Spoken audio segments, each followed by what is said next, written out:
Okay, we are live.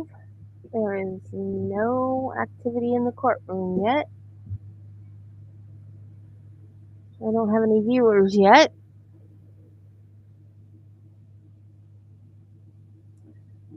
So we are in a holding pattern until court starts.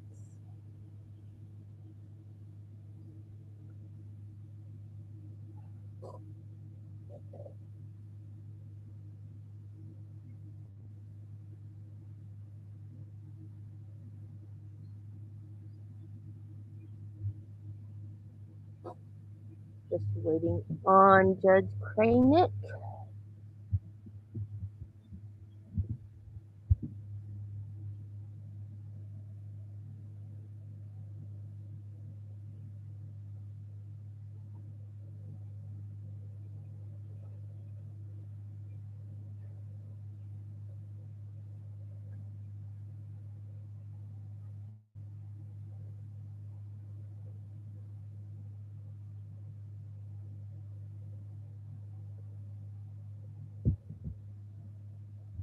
Let's hope this hearing goes better than normal.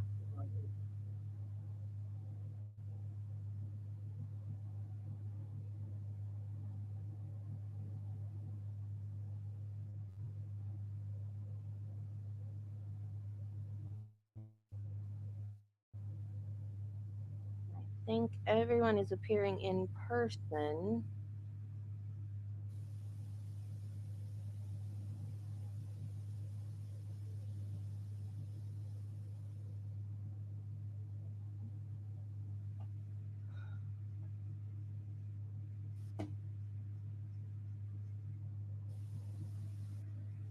Yep, there's Mr. Owens.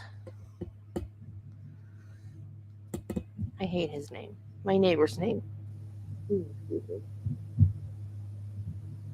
My neighbor's name is Owens, and we don't like him. We refer to him as Mr. Owens. Every time I say Mr. Owens, I think of my neighbor that we don't like.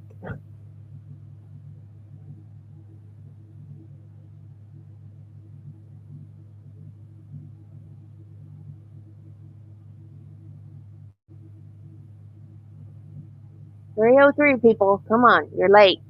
Let's go.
Oh, that's close up.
I wonder what's going on. It's not like the train that's too late.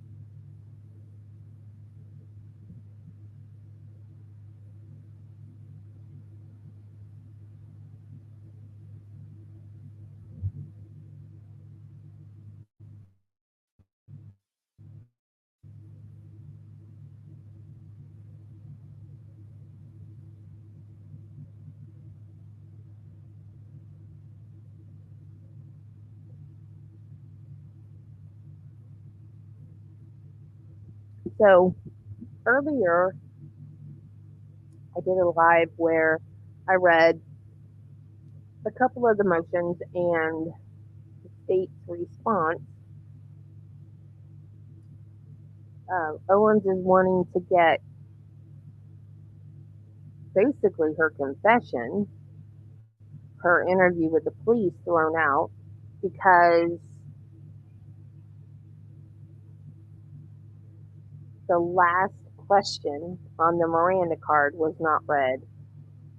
Understanding these rights, do you still wish to speak with us? But she spoke with them, even though that question was not read.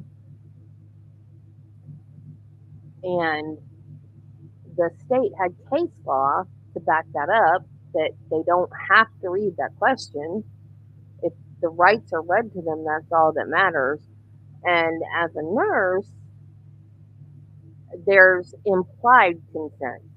If I go into a patient's room and say, I'm here to take blood or I'm here to start an IV, and they hold out their arm to me like this, that's implied consent. Or if I say, I'm going to start an IV and I take their arm and, start looking around for a vein and they don't jerk away from me and say, no, don't do that, then that's implied consent. If they just let me take their arm and start looking for an IV. Or if I say, which arm, and they say it doesn't matter either one, that's implied consent. I don't have to say, may I start an IV on you? And they say yes. They don't have to do that. If they just put their arm out or they don't pull back, that's consent. And I imagine that falls under the Miranda rights. If you've read your Miranda rights and they don't immediately shut up and ask for an attorney and they start talking to you, that would be implied consent. After they've just said you can have an attorney and you have the right to remain silent, I would think that would be implied consent if they just start talking after you've read them all that. You don't have to say, are you willing to talk to me? Because, yeah, she's talking to you. So that would be implied that she's willing to talk to you. So, what is the cameraman doing? Is he having a seizure? What is going on? So, I don't think that her interview with the police is going to get thrown out over that. And like I said, I don't know law, I know medical stuff. So, that's my equivalent of that in my head. I could be totally wrong. But the state did have case law that says you don't have to say that. When you're read the rights, you read the rights. That's all that has to be done. That last question doesn't matter. The other motion is about professional hair and makeup. Now, she's already been told she can wear civilian clothes. And that's the norm for defendants. She's already been told she doesn't have to be shackled. Now, that was her motion when she was pro se, and it was granted.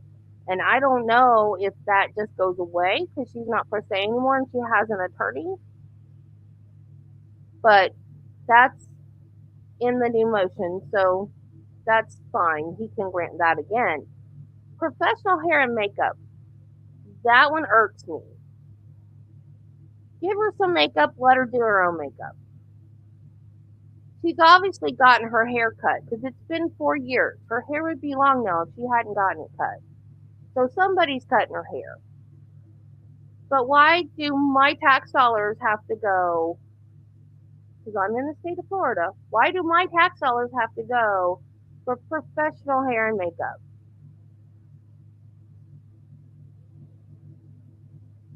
Yeah, men are allowed to get a shave and a haircut. Okay. This is a 3-week trial. Are we gonna pay for professional makeup and hairstyling every day for 3 weeks? Because she's a woman? Give her some makeup every morning and let her do her own makeup. But do we need to pay for a professional makeup artist? I don't think so.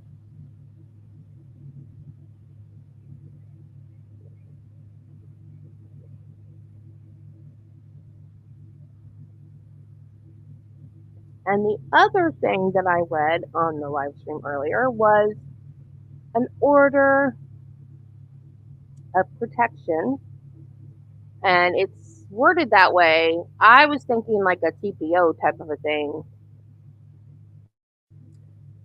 but it's not. It is because Mr. Owens put employees of the state attorney's office on the witness list.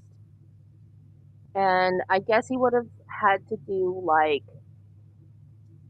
a FOIA request, Freedom of Information Act, or something like that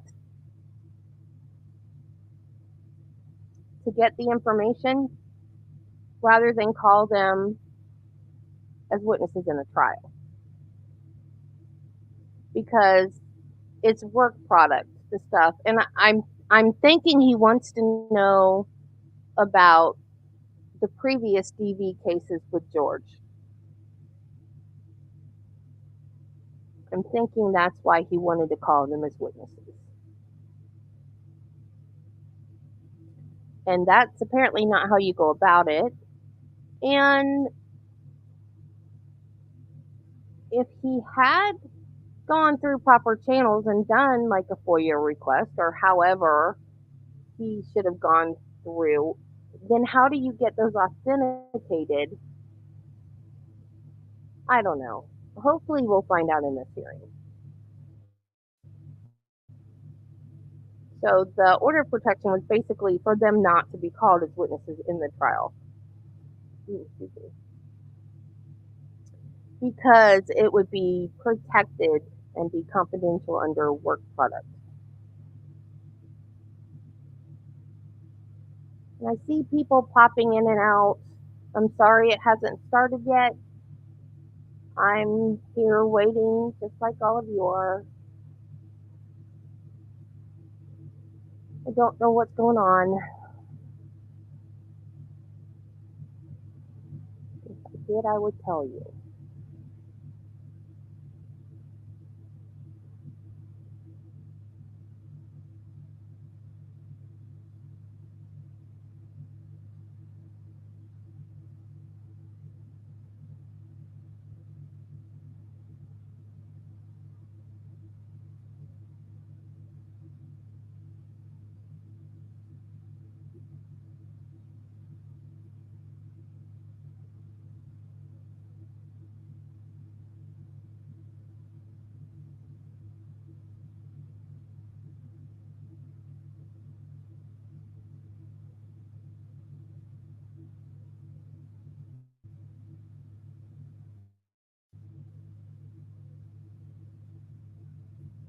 I don't know what to talk about while we wait. We can talk about how I don't have power. The generator does not run my AC, and I'm hot and irritable because I'm hot. But I do have internet. I don't know how I did hurricanes my whole life without a generator. Well, before the internet was a thing, I just read a book, so it wasn't quite as bad. But now I remember just sitting and doing nothing, wanting to have the internet or watch TV or whatever, and to read a book.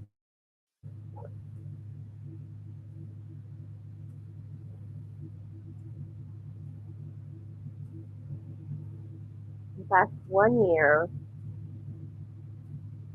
when the power went out, my friend got power back before I did, and we didn't have the generator, so we went to her house, and she let me borrow a book. She's she is she's my best friend in the whole world. We're more like sisters. I have practically helped her raise her daughter, and she let me borrow a book. I don't remember. I don't even remember the name of it. It was a Dean Koontz book, and she didn't sleep because of the hurricane. Kept her up all night because she's so afraid of storms. And she said she sat like this with a flashlight all night long with the book. She had no power. And the book was so good she couldn't put it down and she couldn't sleep. She was afraid of the storm, so she's like this with a flashlight all night long, just reading the book. It's a really good book. You want to borrow it? I finished it last night with flashlight.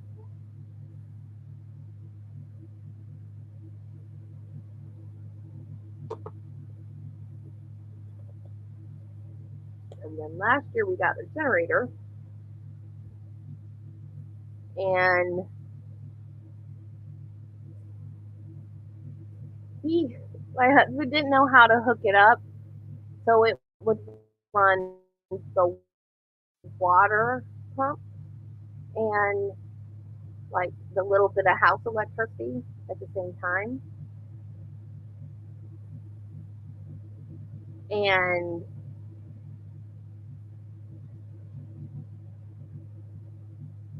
so so he didn't know how to hook it up to both. So he had to unhook it to the house power to hook it to the pump so we could take a shower. So we had to take a cold shower in the dark.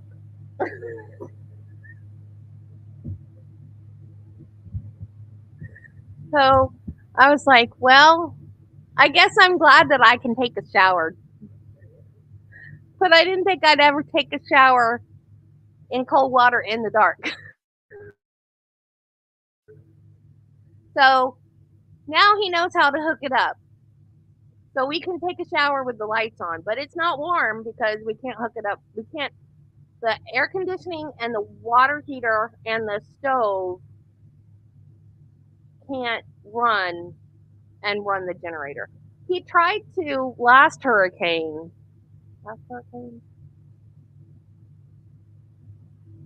yeah, last hurricane, he tried to turn the AC on, and the appliances like TV and fans and they started going, and lights, they started going out one by one. It was funny. Funny. After the second or third thing shut off, he went and turned the air conditioner back off. So yeah, it's strange because like I'm on the computer, obviously I'm on the internet, but I don't have power. I mean, a small fortune in gas to run this generator for tomorrow will be 7 days. This is the longest. Like the average time the power's out is like 3 days. And I'm stuck in my house because usually trees go down over the power line.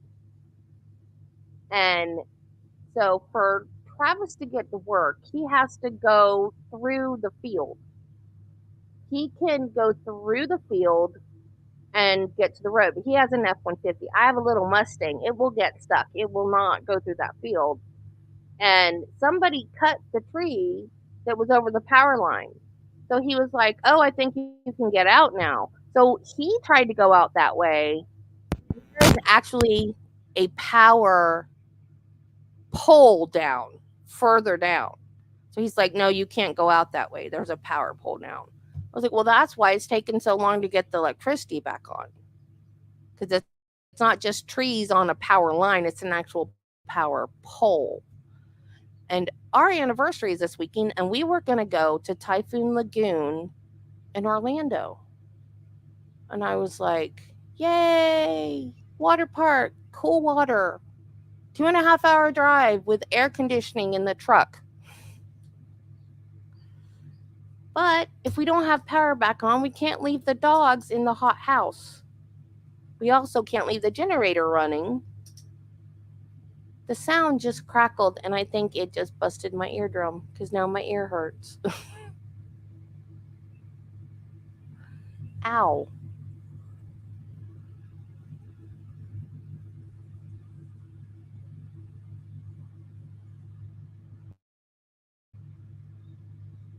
Yeah, we can't leave the generator running unattended. And we can't leave the dogs. They're already starting to get sick from the heat, I think.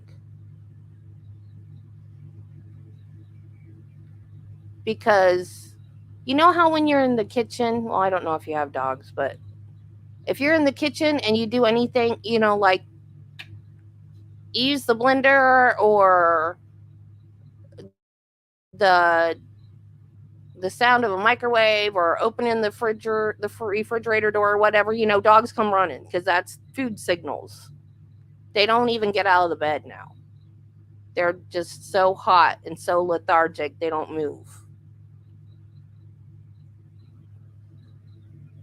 And then for some reason, one of them didn't tell me that she had to go outside, and she had diarrhea. Ugh, bad in the house. So, like, they're getting sick from the heat.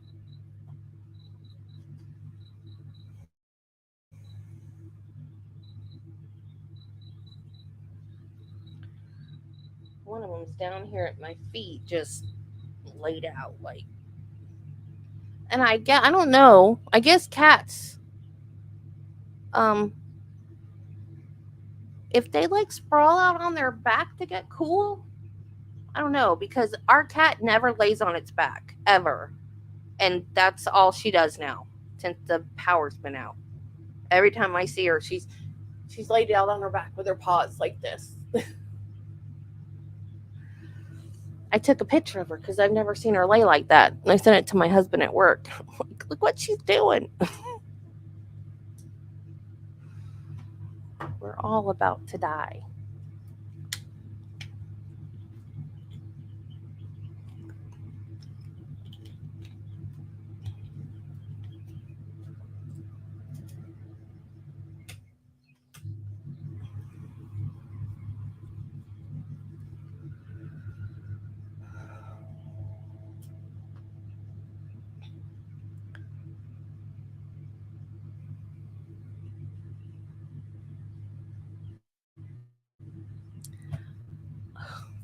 Well,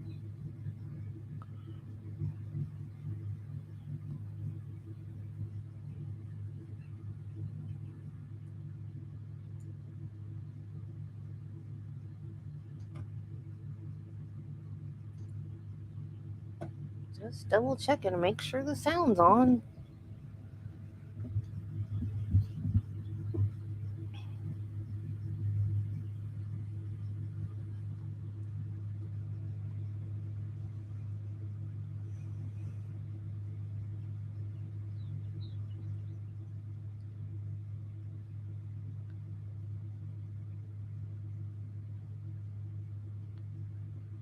Seriously, her hair looks fine.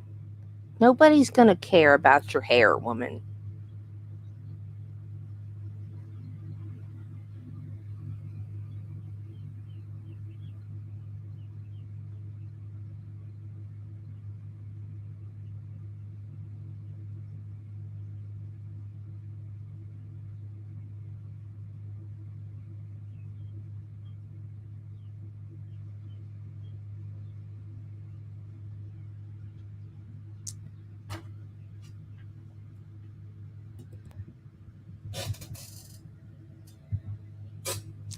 I have a question.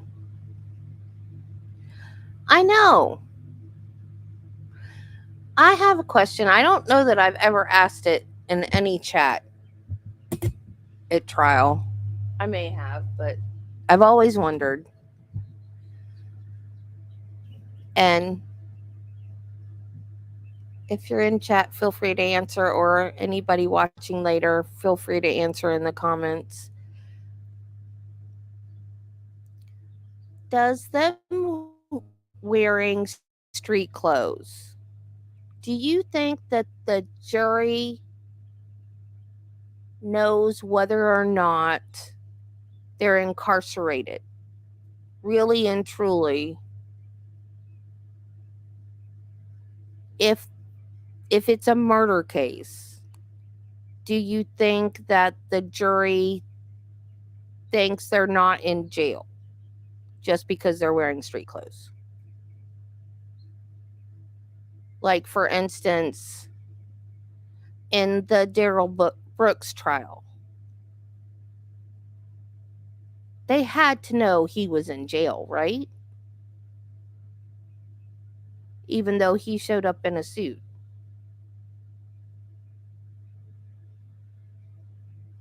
I've always wondered about that. Because it just seems like a no-brainer that somebody that did something that bad, you have to know that they're in jail.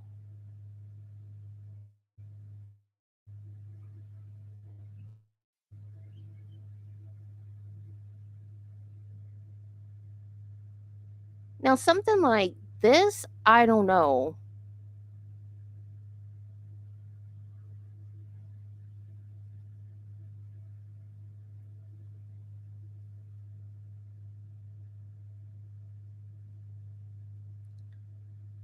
Because, like, the way I look at this case, and maybe I'm wrong, but I look at it like she's not, to me, she's not a danger to society. Like, she's probably not going to ever do this to anybody else ever again.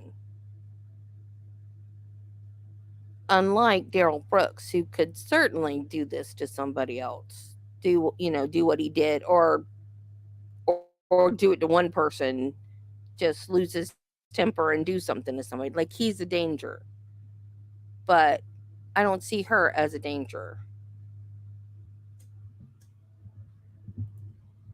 So if I was on the jury and see her in street clothes, I might not think that she's in custody, but rather Daryl, I would think that he was. Am I making sense? I don't even know if I make sense right now. I'm over this heat.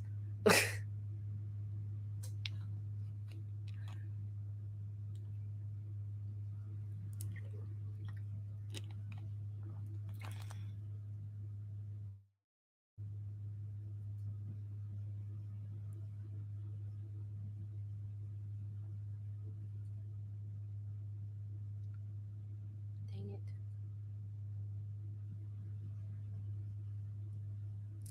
Yeah.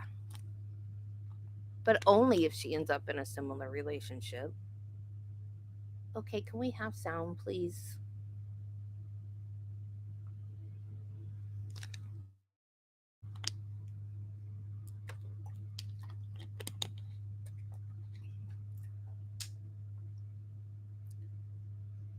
I don't know why it's doing that. I'm hardwired in this time. And I'm on premium. Oh, there we go. I got a premium, so there should be no commercials this time either. Clark, I'm ready when you are.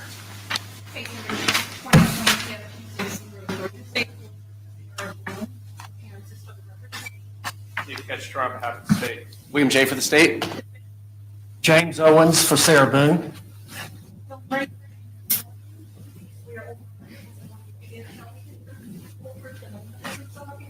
I do. Good afternoon, everyone. Ms. Boone, good afternoon. If you could please state your full name and date of birth for the record for me. Sarah Boone, 10-10-77. Okay, we're here on several different matters. including a motion to suppress, specifically the motion to suppress defendant statements at OCSO filed September 24, 2024. The amended motion to suppress defendant statements at OCSO filed September 30, 2024. And then just what was filed this afternoon at 2:35 p.m., defendant's second amended motion to suppress defendant statements at OCSO. State, have you had the opportunity to review the second amended motion? Are you ready to proceed on that today? Okay. Are there any housekeeping matters we need to address from the state side of the ledger? Not on that motion. Okay. Any housekeeping matters on your side of the ledger, sir, with regard to those motions to suppress? No, Sir Judge, I believe we've got detectives outside to testify, and we've also got the custodian of records from the Orange County Sheriff's Department relating to the Miranda card and the policy. Is that a valid argument that you're still embarking on this afternoon based on what's in your second amended motion? Yes. Okay, so the sufficiency of the Miranda waiver is still at play? Yeah. Okay, all right, thank you, sir. With regard to the other motions that were set for today,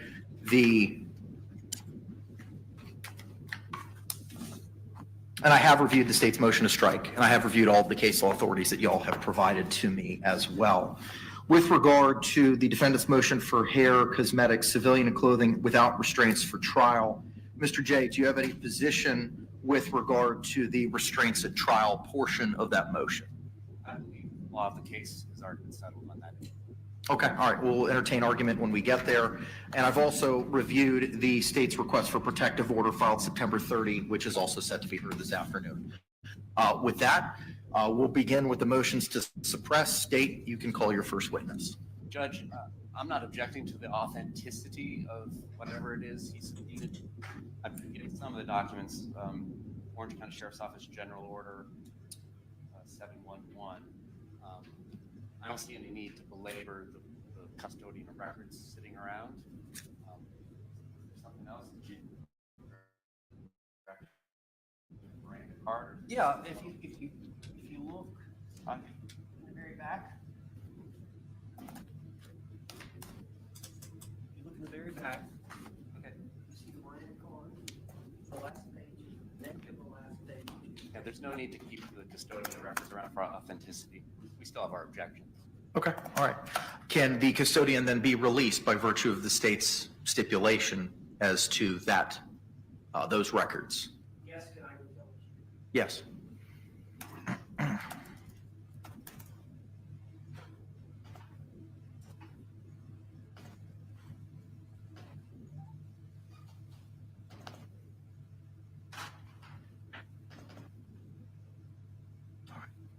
I also have reviewed the 2-hour and 6-minute investigation that's pertinent to the motion to suppress. The court has reviewed the entire video. With that, State, you may proceed. State would ask the court to mark A for identification as a DVD, emergency copy, body worn camera.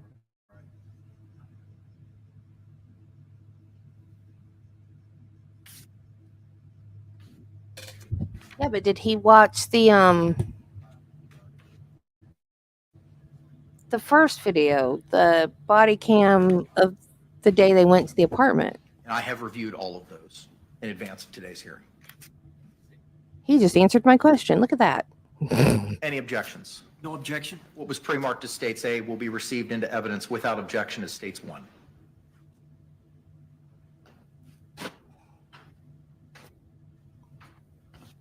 This fan is just blowing hot air on me.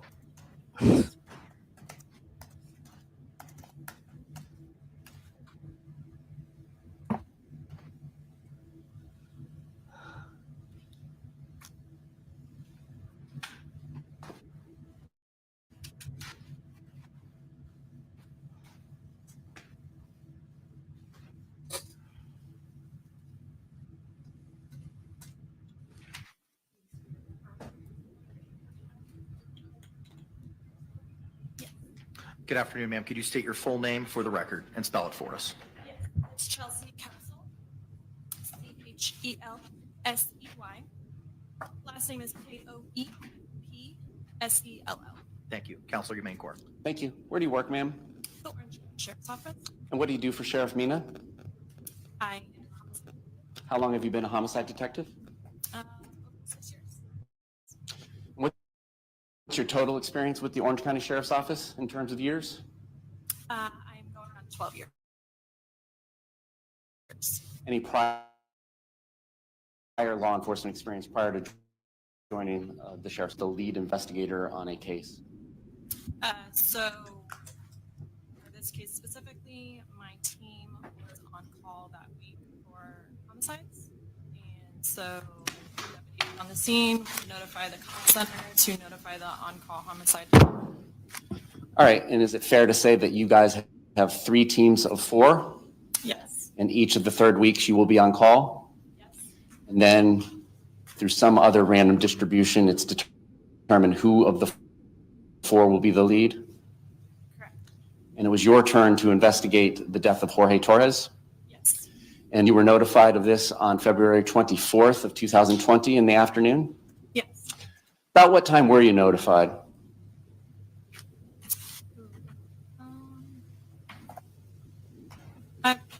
I would have to look at the CAD sheet to recall directly, but I would assume within 30 minutes to an hour of deputies being on scene. All right, and do you go to the scene first or do you do anything else? For this particular incident, I got my partner, Detective Sarah Lowen, and we headed out to the scene. All right, and when you got to the scene, what did you do? I met with the deputies there, and they kind of just briefed me on what was going on and what they responded to. Did you do a walkthrough of the scene? I did, yes. And then was a search warrant drafted for the residence Yes. and later executed? Correct. Did you have any contact with somebody identified to you as Sarah Boone on the scene? Yes, Do you see Sarah Boone in the courtroom today? I do. Can you point out where she is and what she's wearing? She's over here on my left, and she's wearing blue. May the record reflect she's identified the defendant. Record will so reflect. When did you first have contact with her? If I'm not mistaken, she was outside of the apartment when I got there. So once I spoke with deputies, I then went and introduced myself to her. All right, and did you ask her any questions at this time as you guys are standing outside of the residence? Not like detailed questions about like what happened, because I've already was told by deputies what she had told them. So it's more just to like introduce myself and to let her know, we're doing a search warrant and procedures of how we do things. And when you respond to a scene, do you respond in plain clothes? I do, yeah, like business professional. Like what you're wearing? Yes. And when you made contact with her outside of her residence for this first contact, were you alone or was your partner Scott Lowen with you? I believe Scott was with me. And was he also similarly dressed in business casual? Yes. All right. And so how long was this initial interaction with Ms. Boone? Not long. Maybe a couple minutes to a few minutes. Okay. And this was out on the sidewalk in front of her home? Yes, if I'm not mistaken, she was at a neighbor's residence, like sitting out on their like front porch area. Do you recall what you asked her in this initial contact? Do I recall what? You asked her? No. Okay. So it was just a couple of minutes that you were there with her? Yeah. Okay. And then what do you do after your first contact with her? So once I did my walkthrough, we decided to go with a search warrant for the scene. So that was written by somebody else. And then once that was executed, we went in there further with CSIs. And then we talked to Brian Boone, which was the ex-husband. And then I believe we then sat Sarah into our unmarked vehicle and had a conversation with her.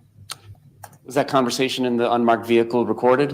Yes, audio recorded. And can you describe this unmarked vehicle for the court? At the time, I was in an unmarked Pathfinder, so it was like gray in color. Didn't look like it didn't say like law enforcement or police or anything on the exterior. And there were lights like in line inside. Where did everybody sit in this Pathfinder? I sat in the driver's seat, Sarah sat in the front passenger seat, and Detective Scott Lone sat in the back seat. Did you have any conversation with her about the facts of the case or your investigation that wasn't recorded inside the car? No. And that was all recorded and turned over to the state attorney's office? Yes. And you announced the date and time of the start of this interview on that recording, did you not? Correct. Okay. Is it fair to say that it had been about 3 or 4 hours since the initial call out for 911? Yeah, I would say, yeah, because I believe we started interviewing her right before 5 p.m. And is there any particular reason for executing the search warrant and speaking to another witness or witnesses prior to interviewing Miss Boone? Just based off the situation and what was happening. Okay. Is it in any way unusual to gather evidence before talking to the last person to see a decedent alive? Okay. At some point during this day, which was February 24th of 2020, was her cellular phone device collected? It was And when was that? that same day. I mean, when time-wise and in relation to talking to her? Oh, well, I noticed the phone was in the kitchen area, but I didn't touch anything until CSI's documented everything, photographs. So I don't think I really touched it until after I had talked to her about going through it. All right. And ultimately, was she placed under arrest on February 24th, 2020? No. After she got out of her car, was she free to remain on the scene or free to leave? Yeah. Not go back in her house. Prior to that, had she been detained and requested not to leave the scene? Right. One more time. Prior to your interview with her in the car, had she been asked or ordered to stay on the scene? Not by me. Okay. February 25th, was there a second interview conducted with you and Detective Lowen with Miss Boone? Yes. Prior to this interview, had her phone been extracted by any member of the digital forensics team at the sheriff's office? Yes. All right, and had you reviewed some of the evidence on there? Yes. You had requested that Miss Boone come down to the sheriff's office rather than you returning to the scene. Yes. Can you explain that? It's more of a controlled setting for law enforcement. We were able to audio and video record at the sheriff's office, and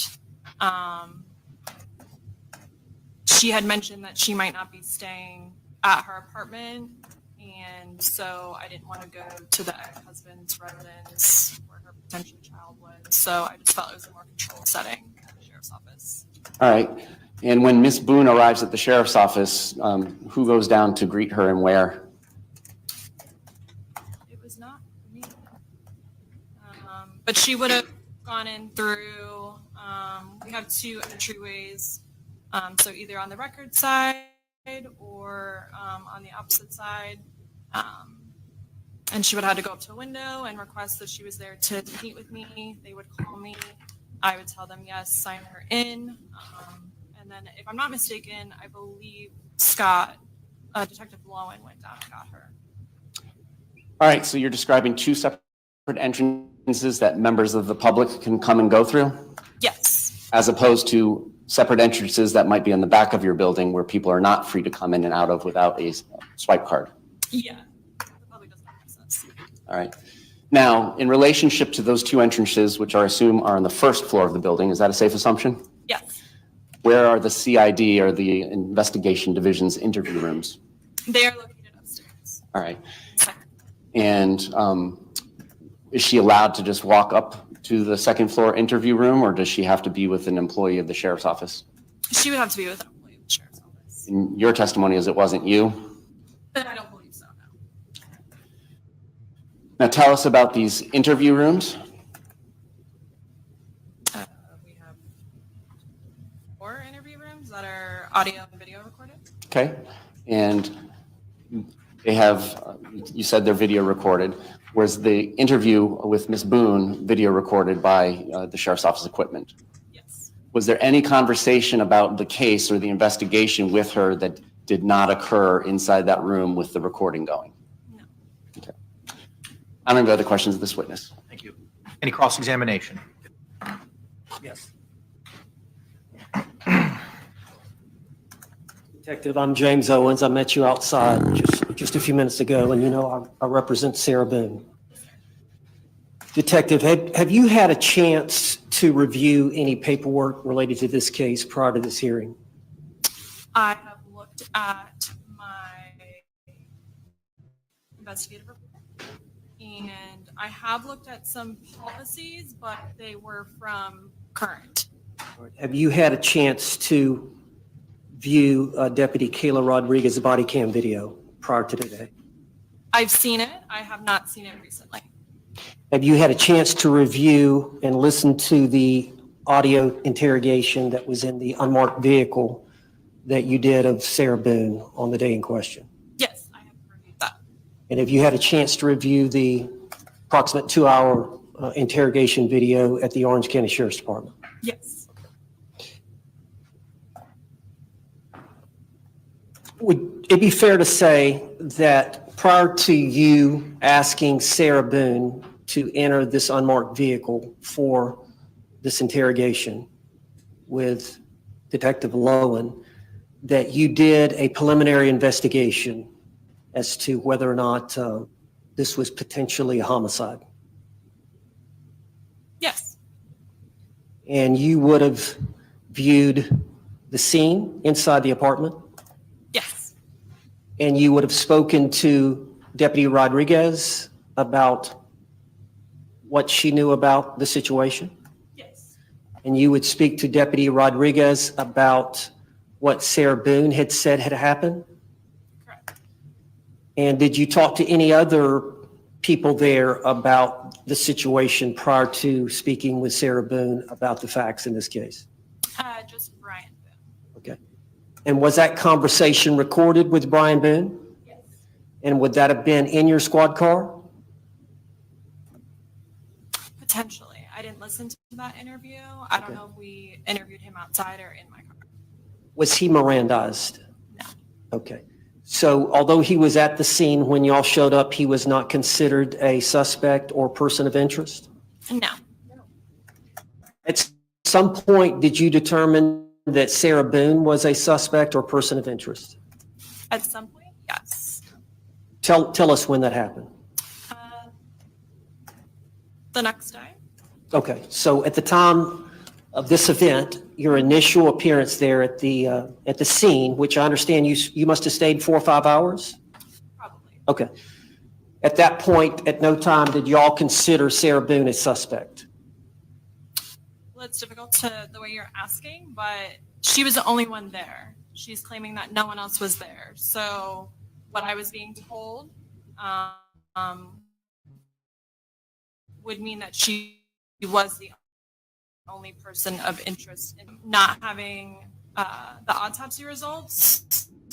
We just interviewed her initially, got her initial statement, and then pending, once the autopsy was completed the next morning, was when I already knew I was going to meet with her again to discuss the autopsy results. So then we had another interview with her where she was Mirandized and she went to jail later that evening.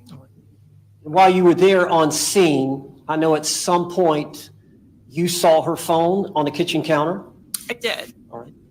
Or And- maybe on the microwave. It was somewhere in the kitchen. All right. And at some point you went to Sarah Boone and you asked her for the password to open the phone. We asked to go through her phone. Did you ask that Sarah Sarah? Boone, can I have the password so I can go through your phone? Yes, after Did she you just say signed that was on the microwave? Okay, so What? not before? You didn't ask her before you asked her to sign the consent form?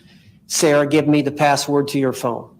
Not that I recall, but why would I would normally have her sign the consent form first for her consenting to go into the phone and then gather the passcode or whatever it is. Well, how would that have even come about then? I mean, how would you have approached her about signing the waiver to consent to searching the phone? She called 911 So I told her that we needed to corroborate her story as to what occurred. Okay. And so to do that, I wanted to go through her phone. All right, do you know about what time she signed the consent? No, I don't think it requires a time on there. But it was when we were on the scene initially. Was it prior to her interrogation in the unmarked vehicle? Yes.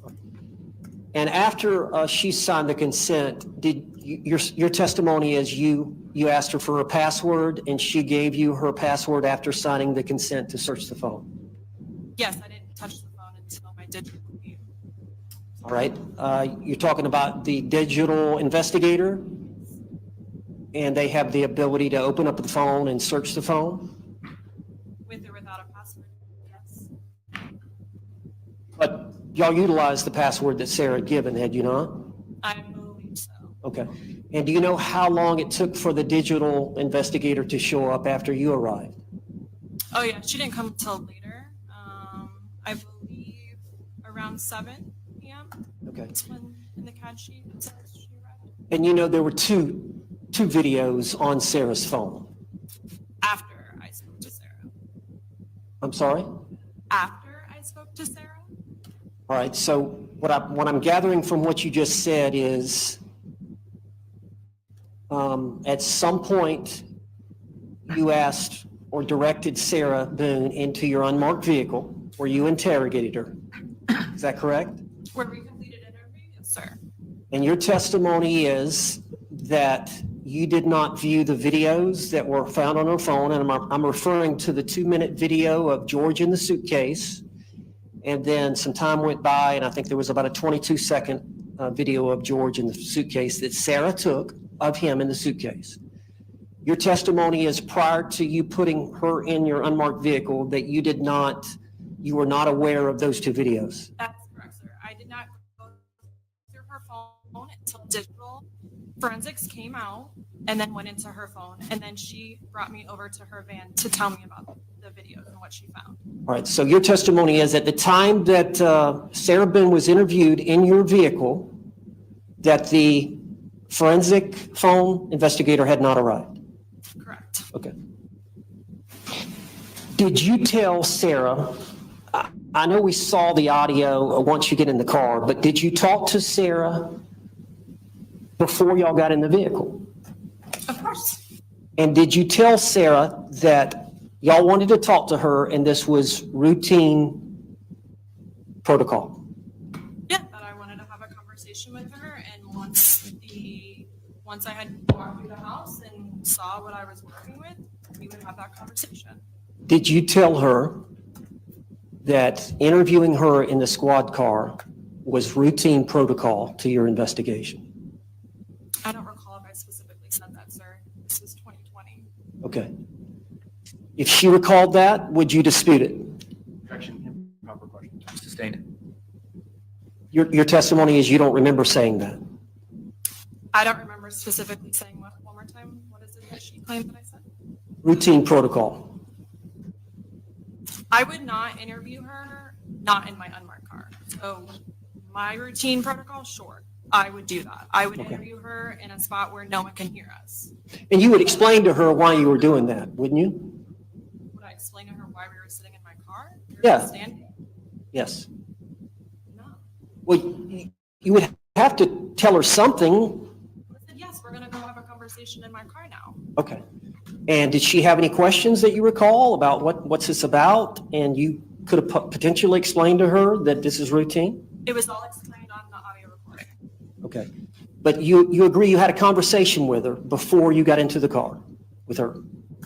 Yes, I definitely directed her to get into the front passenger seat when we were going to talk in the vehicle, yes. Okay. And you don't recall whether or not you said this is routine protocol to come into the car and talk to me? Those words specifically, no. Does But I that would really have matter? talked to her in the vehicle regardless. I would not have talked to her outside of my vehicle. All right. Now, once inside the squad car, you were there with the other Detective Lowen. Okay. And you read her the Miranda rights card, correct? Yes, from my card. Yes. Do you agree that you didn't ask her the last question, number 9? Objection, relevance. Response. Judge, we're here on a hearing on the issue about the interrogation. But of the case law that you provided to me, none of it stands for the proposition. Miranda identifies the 4 things that need to be addressed. Not one of the cases talks about that issue of reading that language at the bottom of the card that is in the motion upon information and belief. This is what it says. So how's it relevant for the purposes of today? Well, it's relevant because this is the policy of her That's his department. whole motion. But Did you What- read that what does the last? policy have? But now we're getting away from the card to now the policy. There's nothing about the policy right now. The question is about what the card says. Okay. The card is the policy, and the policy is the policy. They're intertwined. They refer to each other. Our argument is that she did not waive her rights to But remain that's silent. That's a different issue than what is on the card. I understand, but it's a coercive question about her not doing that, which was the policy of her sheriff's not. department. She elected not to do that. She wanted a statement from Sarah Boone at the scene. And She she wanted a statement from Sarah Boone gave it. at the sheriff's department. She elected not to answer a question that the policy says read verbatim from the card. Why did she not want it? Our position is it was an attempt by this detective to coerce Sarah Boone into talking. On February 24th or on February 25th? On February 25th, this interrogation ties into that one. She used the same routine protocol that she used for the second one. The first one, she claims that my client wasn't a suspect, wasn't a person of interest. At the sheriff's department, I'm sure, I haven't talked to her about it yet, but I'm sure she's going to say, yes, she was a suspect. Yes, she was a person of interest. Yes, we had probable cause to arrest her prior to her giving a statement. But what she said in terms of routine protocol the day before was what Sarah was relying on when she said routine protocol, when she questioned the detective about routine protocol the very next day in the interrogation room. And for her not to give that question goes to the totality of the circumstances as to whether or not my client, Sarah Boone, actually waived her right to remain silent. If she understood her rights, and then she consciously and freely waived her rights. She was not asked that question. She was not asked that question in the car. She was not asked that question. But that totality of the circumstances comes into play for the court to consider, this court or an appellate court to consider, as to whether or not that statement should be suppressed. Any other response? Judge, just like it's irrelevant what the sheriff's office policy is compared to what the Florida case law says about our right to not be compelled to give statements under our Constitution in the state of Florida, or the United States and federal case law and the state case law interpreting the United States Constitution, the policy is irrelevant, and the officer's subjective intent is completely irrelevant in a motion to suppress, just like it would be in a traffic stop under Wren versus United States. What matters is objectively what was spoken to the defendant, and I would ask that we honor the local administrative order and call people by their surnames and not their first names. What matters is that Exactly. the defendant was read what the case law requires. Anything about the policy, anything about the officer's subjective intent is completely outside of all the case law submitted by both the parties. Last bite at the apple. I'm sorry. Last bite at the apple. Last bite at the apple. Any other argument? Judge, we're talking about the totality of the circumstances, whether it was coerced or not. You can take any technique or a non-technique, something that you use or don't use, to establish whether or not it was coerced or not. The fact that she didn't read, It was, do you understand the rights? coercion. Do you understand these rights, which is the form, the Miranda warning form? Do you wish to talk to us at any time? That's on the waiver affidavit. On the other form, which is the policies form, it says, do you understand these rights? And then the question number 9, do you wish to talk to us at this time? Objections overruled. Thank you. She did, because she kept And talking. You're referring about surname. What do you mean by that? You mean, That means last name. okay, what did I say? To this detective? Keep calling the defendant by her first name. All right. Can I say Sarah Boone? Either Miss Boone or Sarah Boone, that's Okay. fine. You may proceed. Have you had a chance to look at the standardized Miranda card issued by the Orange County Sheriff's Office? Do you agree that you did not read the 9 questions to her in your squad car? All 9 questions is, Correct. no, I did not. Talking to the mic, sweetie. Do you know how many questions you did read to her? 8. Okay. And the question you omitted is question number 9. Is that correct? Yes, it's actually not on my memory card.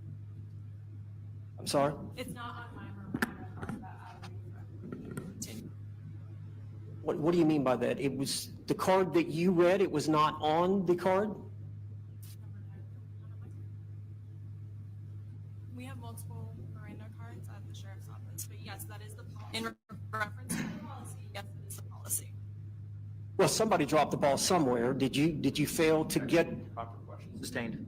did you fail to get the most updated card, or how did that happen, that the 9th question was not on your Miranda rights card? I've had that card since I started being sex friends, 2013. Have you become aware, as it relates to filing this motion, I've become more aware, yes, there is that card. have you gone and gotten the updated card? Objection, relevance, sustained.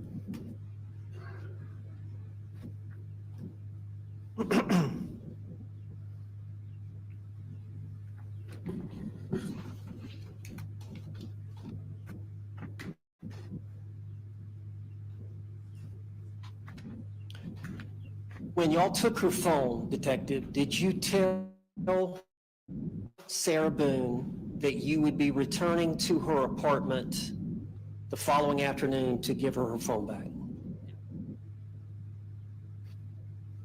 You did not tell her that? Yeah, I listened to all my interviews, everything that's been audio recorded. No, I did not tell her that. We had plans to meet at the sheriff's office. Or tell me what you understood the conversation was as it relates to her getting her phone back. I'm sure she asked when she'd be getting her phone back, and I didn't give her a detailed timeline. I said that, I don't even know if I told her that I decided to write a search warrant on it because I don't need to tell her that. It's evidence in a crime. I'm allowed to take it, and so I took it, and I wrote a search warrant for it. Okay. But you don't recall ever having a discussion with Sarah Boone about when you were going to return her phone? Specifically returning her phone, no. Okay. Do you recall her calling you later that evening on your cell phone? From her husband's phone? You don't recall that conversation? She called you later that evening? Do you have documentation of the phone call? I have her testimony. Oh, okay. Well, I don't recall the phone conversation. Excuse me? I do not recall the phone conversation.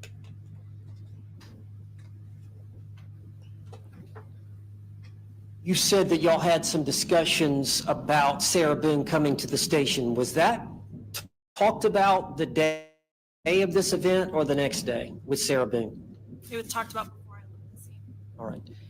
And did you relate to Sarah Boone that she needed to come to the sheriff's department the next day to retrieve her phone? I don't know if I specifically told her about retrieving her phone, but she knew that I was waiting to hear about the autopsy results and that I would probably have more questions.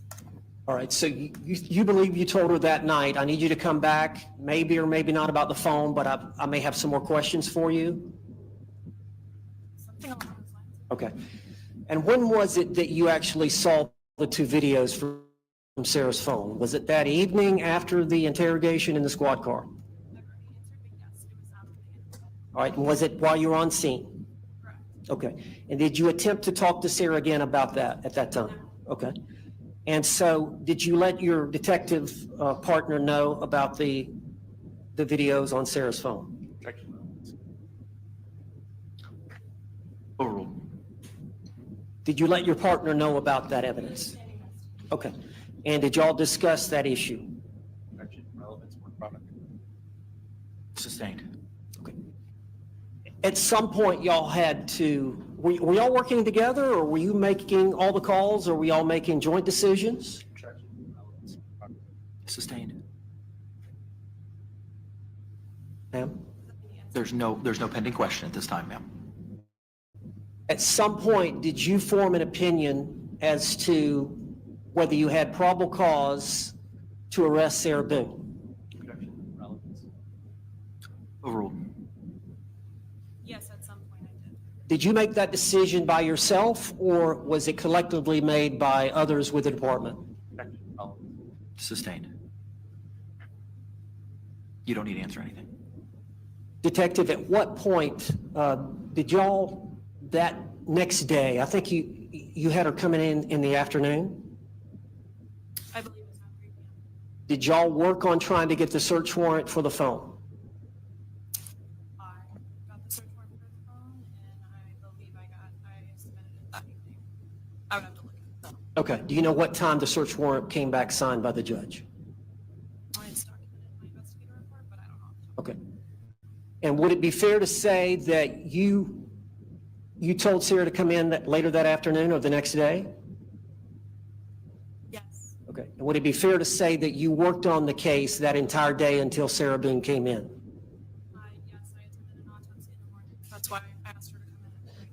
All right. And what time was the autopsy that morning? It starts at 8, but I didn't probably get until 10. It takes quite a few hours. Okay. And were you there alone with the medical examiner, or were there anybody else there? I don't recall if Detective Long was with me or not, but yes, of course, there's doctors. Okay.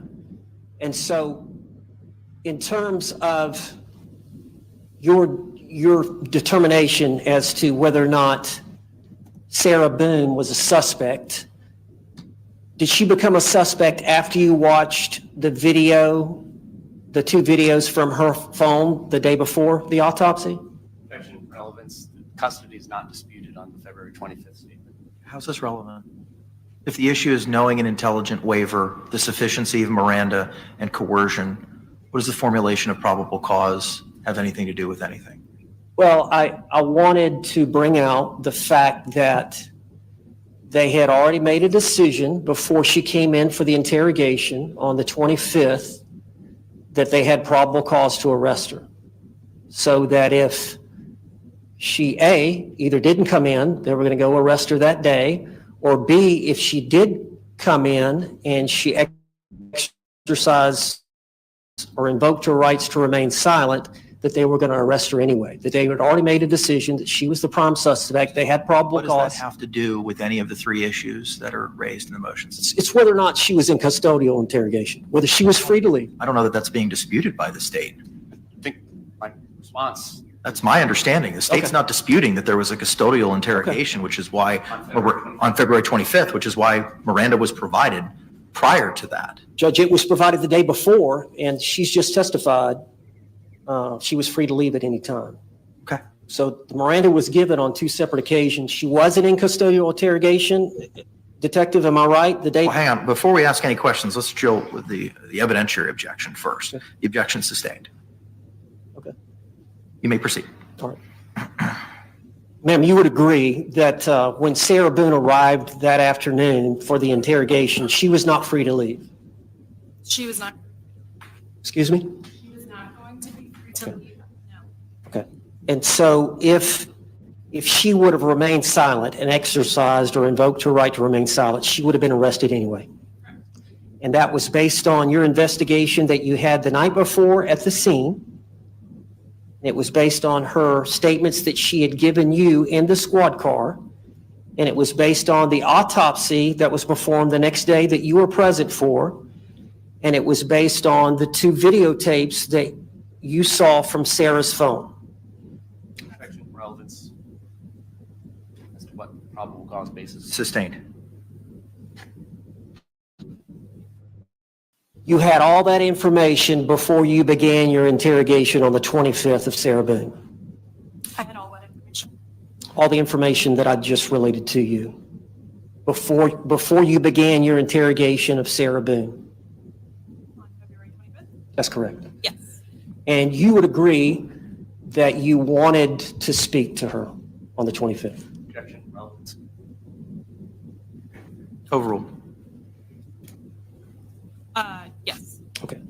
And would it be fair to say that you wanted to get statements from her relating to the injuries to George Torres from the autopsy?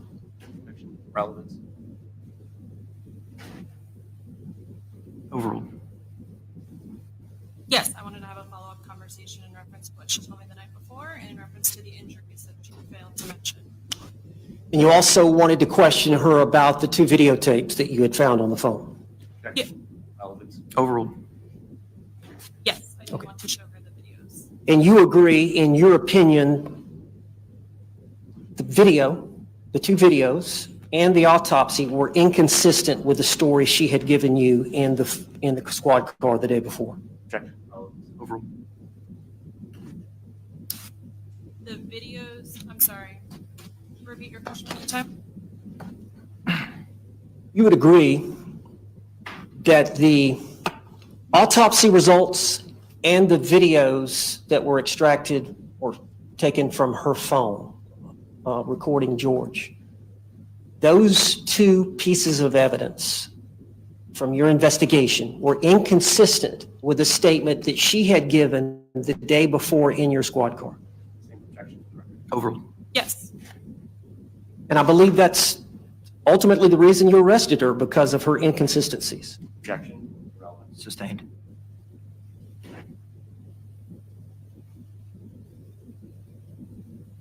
Now, you said you've had a chance to review the interrogation video at the Orange County Jail on February 25th of 2020. the Orange County Sheriff's Office. The Orange County Sheriff's Department. And also, I believe the state attorney had it transcribed. Have you had a chance to read the transcript?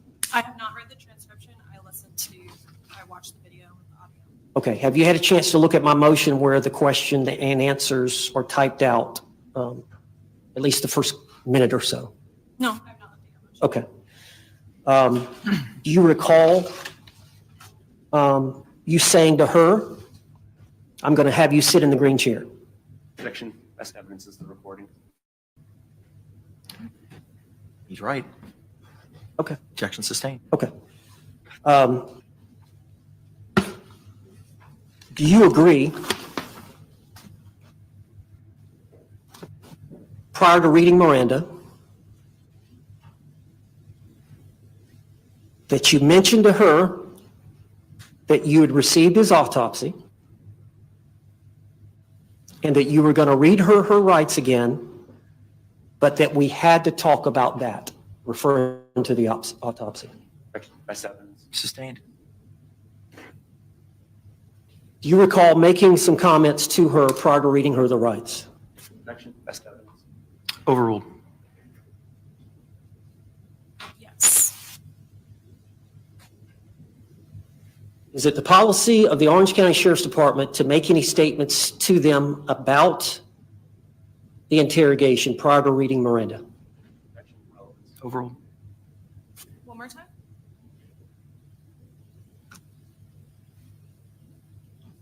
I assume that's not the first time you've read Miranda to a suspect. Objection. Proper question. Sustained.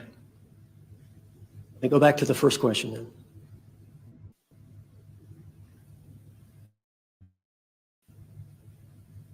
Is it the policy of the Sheriff's Department not to ask any preliminary questions prior to reading Miranda rights? Same objection for the record. Overruled is relevance. You would have to show me the policy that you're referring to, but I was not asking her any incriminating questions during that time. I was explaining to her the purpose of the interview. Well, have you ever been, I understand you must have gone on some training on Miranda rights and how to interrogate somebody. Objection. Proper. Sustained. How long have you been with the Sheriff's Department? Since 2013, How long have you been a homicide detective? over 6 years. Okay. Have you ever been trained or told to ask or not to ask any statements or any questions prior to reading Miranda relating to them talking to you? Objection. Relevance. Sustained. Can you tell us if you recall saying anything to her prior to reading her Miranda? I recall briefly talking about getting the autopsy results, and that I wish to have a conversation with her. Do you recall again reading her Miranda rights to her on video? Yes. Do you recall, again, omitting question number 9 on the standardized Miranda rights form for the Orange County Sheriff's Office? Overruled. I did not ask for a question number 9. Okay. Do they have a Miranda cards form in the interrogation room? This caption said Oriental. So you would have had that on your person?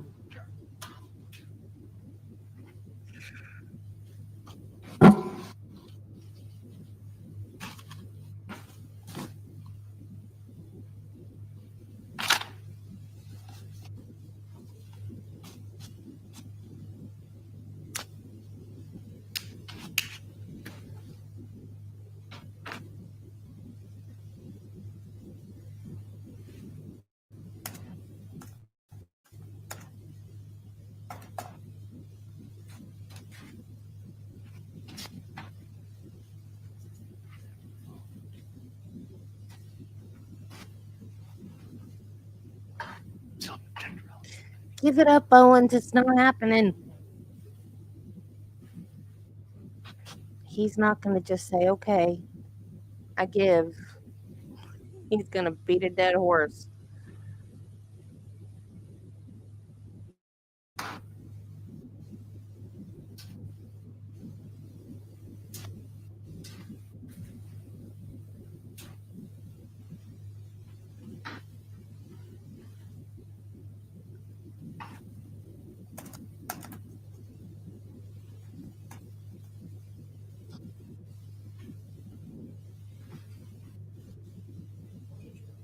You may.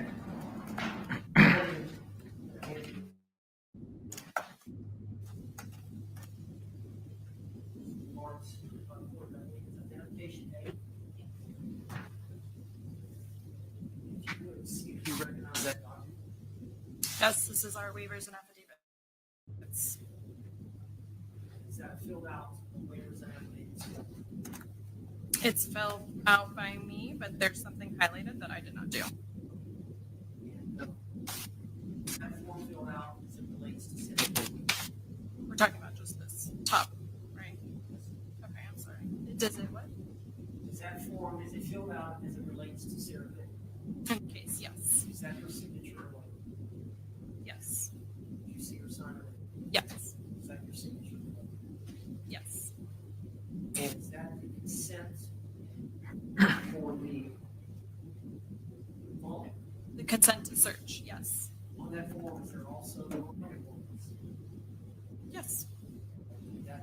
That's a form that's standardized by the Sheriff's Department? Yes. And you did not read a Miranda from those rights? From this piece of paper, Yes. that's audio and video recorded, that, no. You would agree that it's not a question? Yes.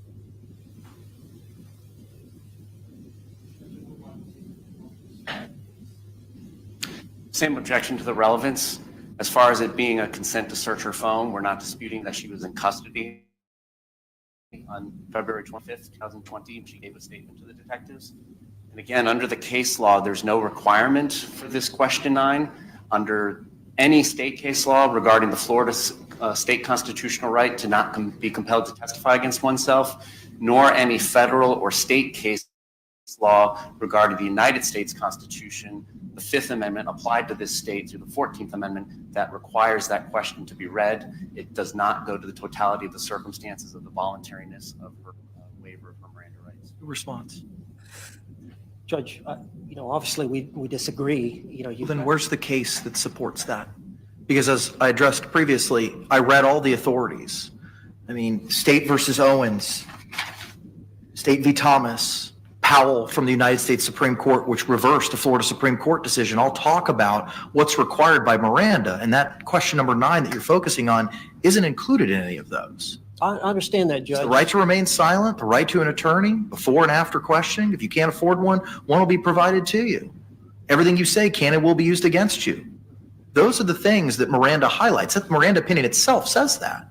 So what does question number 9 have anything to do with those things if the state case law and the federal case law, including but not limited to Miranda itself and Powell, and then the state case law of Thomas and Owens, all of which were provided either by yourself or by the state, identify what's required, and that's not one of the requirements. She has a duty to And read the rights. she But they did. were. Okay, She read the I wanna finish right. my argument. Okay. She has a duty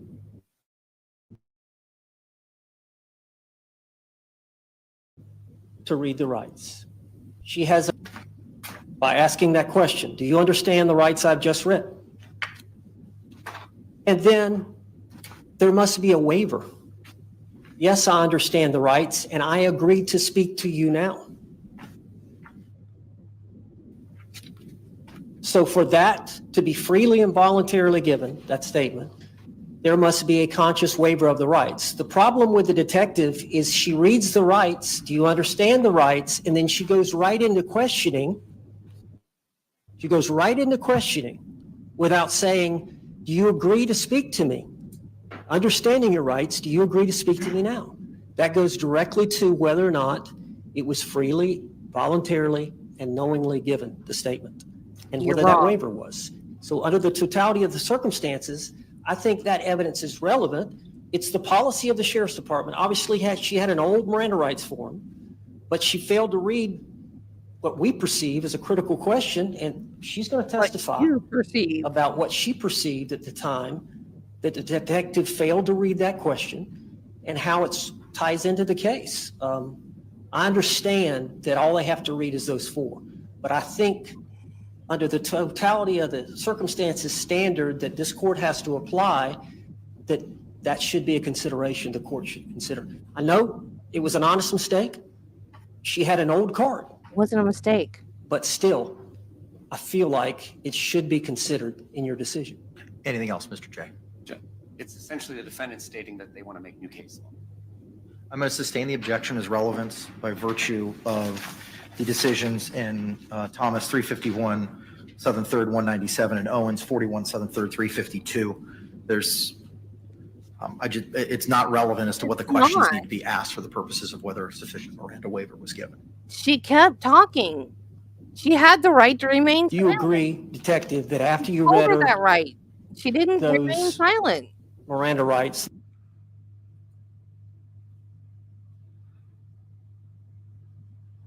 Uh-oh, what happened?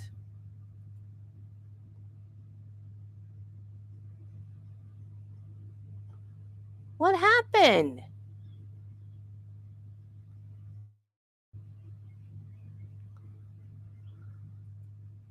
Law and crime.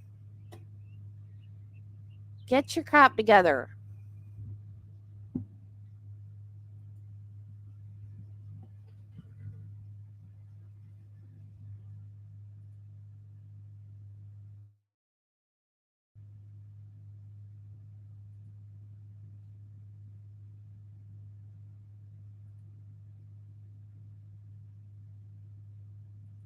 What just happened?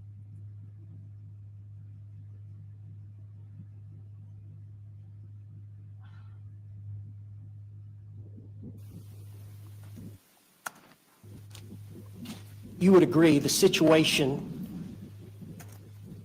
on the 25th, when you were reading her Miranda and about to question her, was different from the situation the day before when you read her Miranda in the squad car. Yes, I had more evidence. That was without the autopsy. That was without the two videos from her phone in the squad car. Yeah, I did at the time of the interview. Yes. And in the squad car, she was free to leave. I mean, I didn't know she was free to leave, but I mean, if she didn't want to talk to me, she didn't have to talk to me. Okay.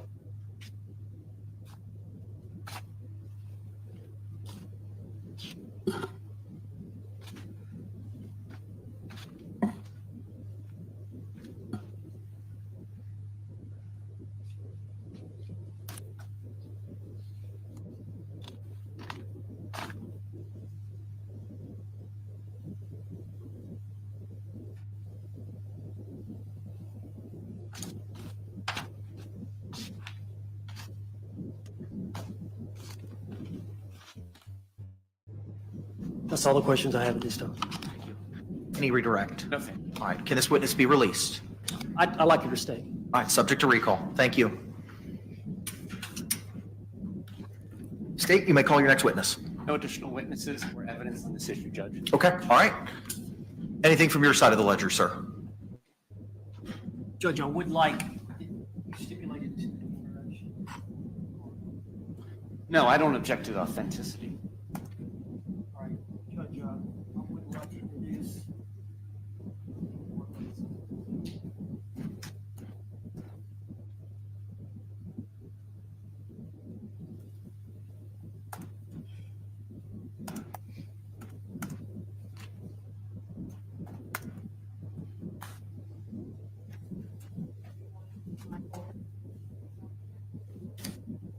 Just that one.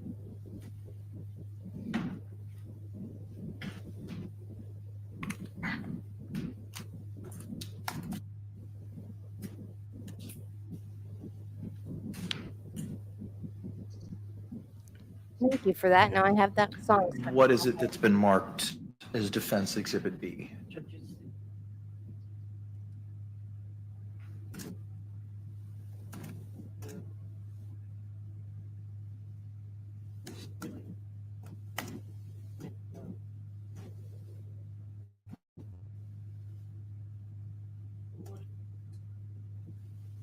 Any objection? Same objection. It's irrelevant. Is it the form as of now, or is it the form as of 2020 when the? Okay. Can I see it for a moment, please? Thank you.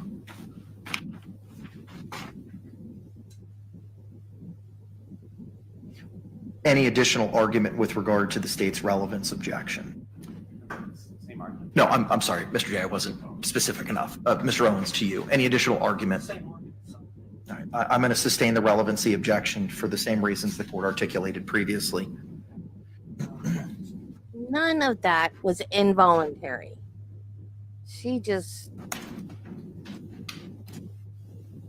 kept talking and kept talking and kept talking.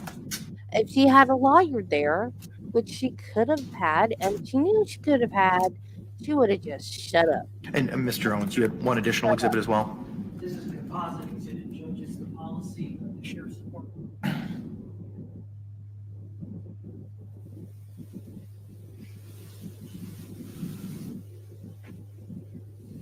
She didn't ask for a lawyer because she didn't think she'd done anything wrong, because it was unintentional. Even when she was arrested and put in handcuffs, she said, "Why is this happening?" And Detective Lewin said, "Because Georgie's dead." Do you know what page specifically those policies are on? Detective Lewin said, "But he's Page still dead." 22. I'll give you 2 more pages. Is it beginning of paragraph 4, waiver of constitutional rights? Yes.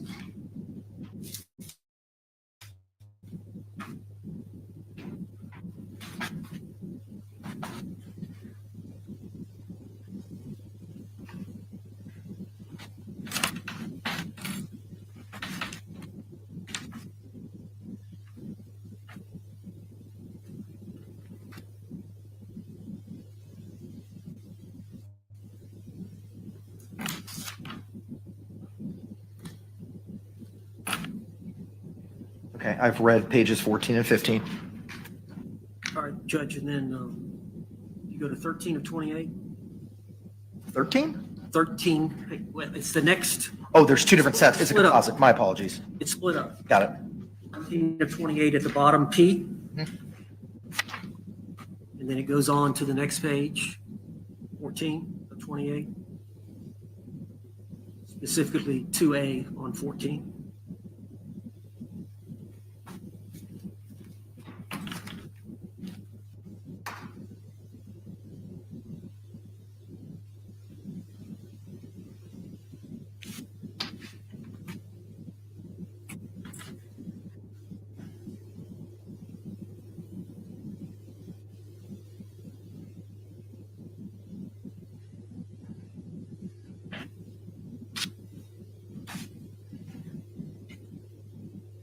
Anything else?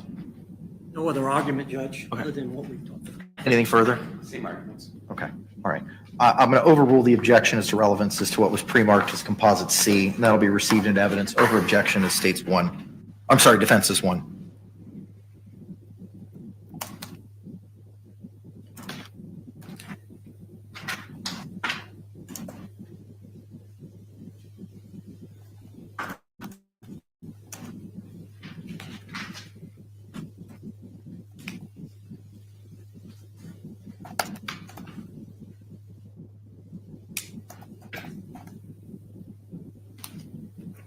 Any further witnesses, evidence, or testimony, sir?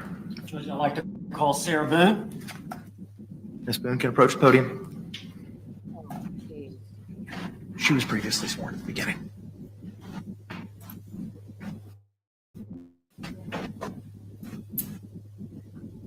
Judge, I'll be here. Yes, sir. Hang on, the deputy's got to move her.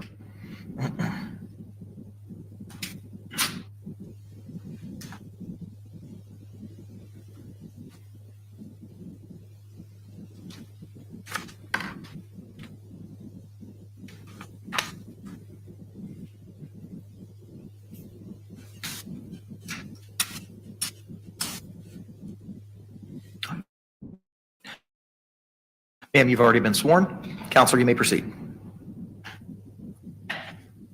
And would you please state your full name?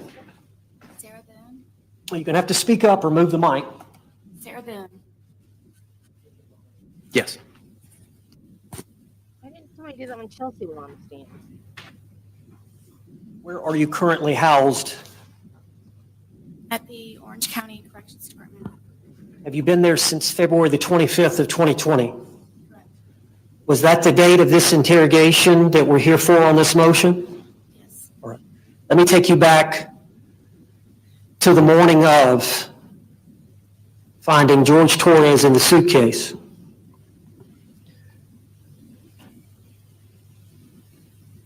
You called 911? Yes. Is it true that Detective or Deputy Kayla Rodriguez of the Sheriff's Department arrived? Yes.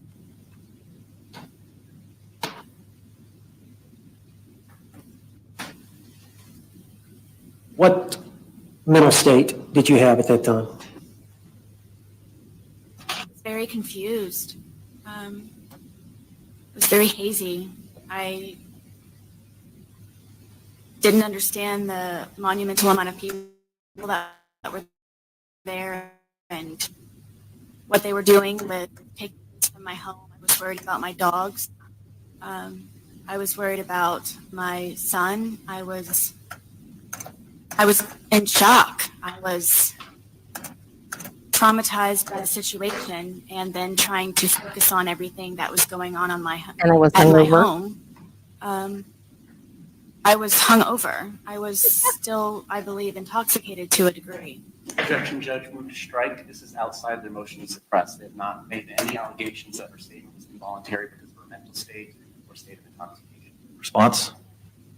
Judge, we're talking about, I'm just getting some preliminary information. But Her interrogation is the next day. the state has an obligation, and the case law cited by the state requires specificity in the motions. So it's not a game of 20 questions and a surprise. Okay, this is the Are day you- before the interrogation. I understand that. We're not talking about an intoxication. But are you going to be arguing anything in conclusion as to what happened on February 24th led to any coercive or coercion behavior on behalf of the Orange County Sheriff's Office on February 25? Are you going to bootstrap or link any of those things together? The interrogation in the squad car and what was said to her prior to getting in the squad car that relates to what she said about it being routine protocol, yes. All right, I'm going to sustain the state's objection. Relating to the intoxication? Yes. It wasn't raised in any of the 3 motions that have been filed. Judge, I didn't ask her that. She volunteered I that. understand it. Okay. Objection sustained and it's stricken. Did you speak to the deputy about what had happened? Yes. Okay. And then, were you asked to stay on scene? By both, yes. By both detectives, yes. Okay. How long did it take the detectives to arrive after you had spoken initially with Deputy Rodriguez? It was not right away. I don't know specifically, but it was not quickly. Okay. Did the two detectives, when they arrived, did they take over the investigation? It was my understanding, yes. Your foundation. Sustained. At some point, were the detectives directing you what to do and where to go? Yes. Okay. Can you explain what the detectives told you as it relates to you getting in the car? Was the phone issue before the car? Yes. Sustained. Let me ask you about the phone. When were you first asked about your phone? From my remembering, it was once they arrived, one of the first questions that Hope Cell asked me was if I owned a phone. And what did you tell them? I told her it was on the kitchen counter. All right. And what happened next as it relates to the phone? I believe that it was brought to her with someone else. I don't remember. Sustained. What was the next thing that you were told or talked to about as it relates to the phone? Unlock it. Who told you that? Detective Copesel. How did you unlock it? She handed it to me and I unlocked it. How do you unlock your phone? It was with a passcode. Okay. And when you unlocked it, did you give it back to the detective? I did. Did you ever see the phone again? I did not. After that incident, was the next time you were spoken to by Detective Copesel was in relation to the interview in the squad car? Yes, she told me I needed to go with her and Detective Lowen to her unmarked vehicle. And did she tell you anything about what was going to take place once y'all got inside the vehicle? That she was just going to be asking me general questions. Was there ever any mention about normal protocol? Not that I can recall. Okay. What about once you got in the squad car? I don't recall the squad car. Okay. And that was recorded for the court to consider. And so she read you your Miranda rights? Yes. All right.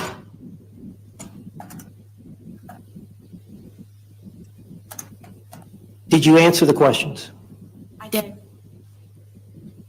Did they ever indicate to you that you were a suspect?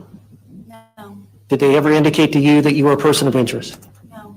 Did they ever refer to the videos that you recorded on your phone from the night before? Were you ever questioned about those videos at the scene? I was not. All right, after they finished interviewing you in the unmarked vehicle, were you allowed to get out? Yes. Were you allowed to leave the scene at that point? I was instructed by both to not. Okay. And how long did you stay on the scene? The entire time. How long was that? How long did it take before the investigation was completed? 10 hours or more. At some point, did they all leave? Yes. And at some point, did they tell you they were finished with the work there at the scene? Yes. Okay. What did you do? I went inside my apartment and gathered a few things, and then I went to my former husband's residence where my son was located. All right, and how far was that away? About 5 minutes. How did you get there? I drove Okay. What was the reason that you wanted to stay over there the night? because I was terrified of his family. Now, later that evening, you were going to spend the night there with your son and with your ex-husband? Correct. And did you do that? My son, yes. All right. Later that evening, did you attempt to contact Detective Copesel? I did. And whose phone did you use? Former husband, Brian Boone. You said your phone had been seized, Correct. and you had consented to that? You signed a form allowing them to take the phone? Yes. Have there been any discussion about returning the phone? Copesel told me she or Lowen or both would return back to my apartment to return my phone And when did they tell you this? before they left the scene. And did they tell you they would return your phone where? to myself at the apartment. And is that what you understood they were going to do? Yes. Was there ever any talk about you coming to the sheriff's department the day of this event? No. All right, so later that evening, you borrowed your ex-husband Brian Boone's phone and made a phone call. How did you know Detective Copsel's private cell number?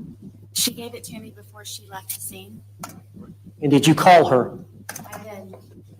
Do you recall about what time you called her? I believe it was around 9:30 or 10 o'clock. And that would have been on February the 24th of 2020? Yes. All right, can you tell us why you were calling her that night? Before she left and giving me her personal cell phone number, she told me if I were to recall anything or if I just wanted to talk to her about something regarding the case for me to call her. So I took that to heart and felt very uneasy about how they left the scene. Sustained. Go ahead.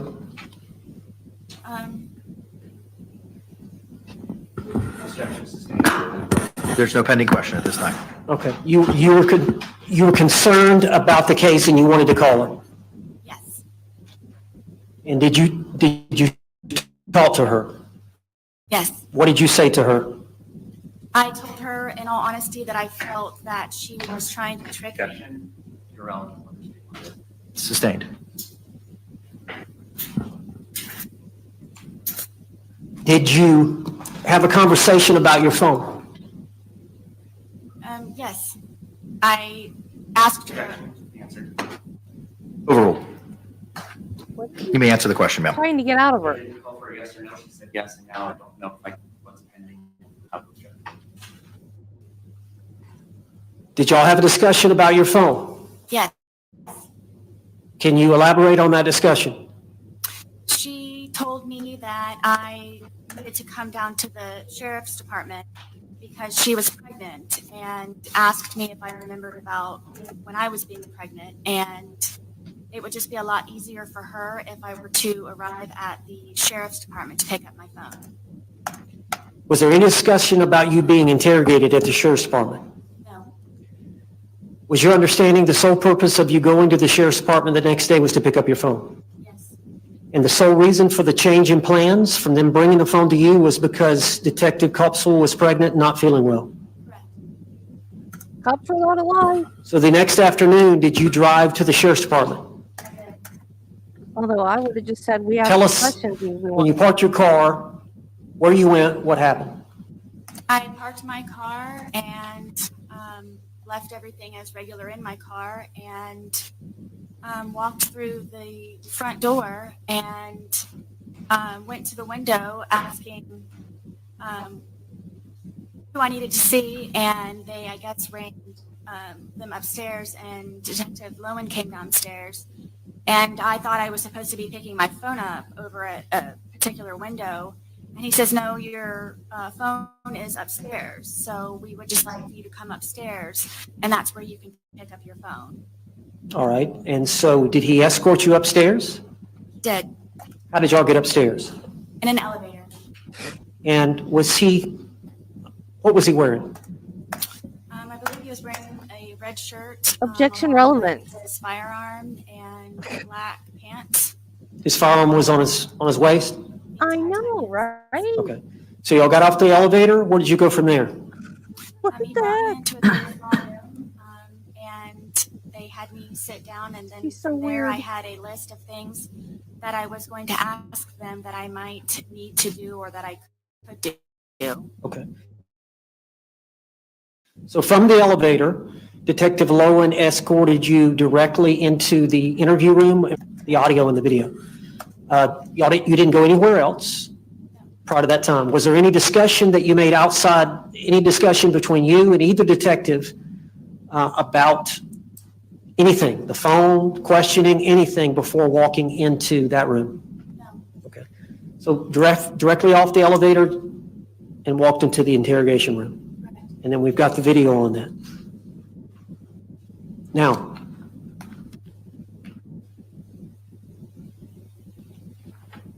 you and I have watched the video, correct? And you've seen the motion. where I've referred to the questioning, where she asked you to sit down? Yes.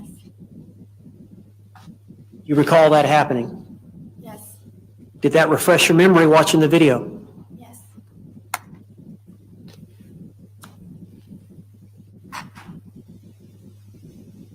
Do you recall her saying that she had received the autopsy?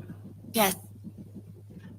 Do you recall her saying, I want to read you your rights again because we have to talk about that, referring to the autopsy? Yes. This was prior to you being read your Miranda rights. Correct. She also said, we're not done talking about the incident. You recall that? Yes. And then she said, we just have to do it. Yes. How did that make you feel? Sustained. Were you trying to comply with the officer's demands? Overruled. In every way. Were you trying to cooperate? In every way. Were you polite with them? Very. And when she said that, we just have to do it, you said, just like we did yesterday. And then you said normal protocol. Yes. Is that what she had said the day before? What do you mean? Normal protocol. Yes. Had she said the same word? Could you said normal protocol to her? I was reiterating to her what she had said to me the day before. Yep, coached. Absolutely. So she read the Miranda rights to you, Except number 9. except number 9. She read the rights and then she said, do you understand what I've just read to you? And you agreed that you had. Yes. But you were not read having these rights in mind. Do you agree to speak to me now? Overruled. I was not asked that question. Is it fair to say that after she read the Miranda rights and after she said, do you understand the rights that I've just read to you, that she read right into the questioning? She did, correct. So she never got the answer from you. Do you agree to speak to us now? I was never asked that.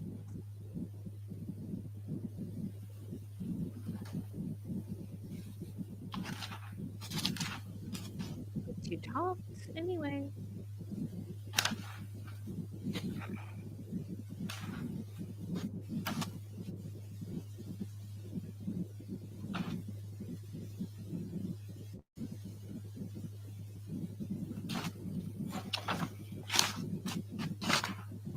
The way that she acted, the things that she said,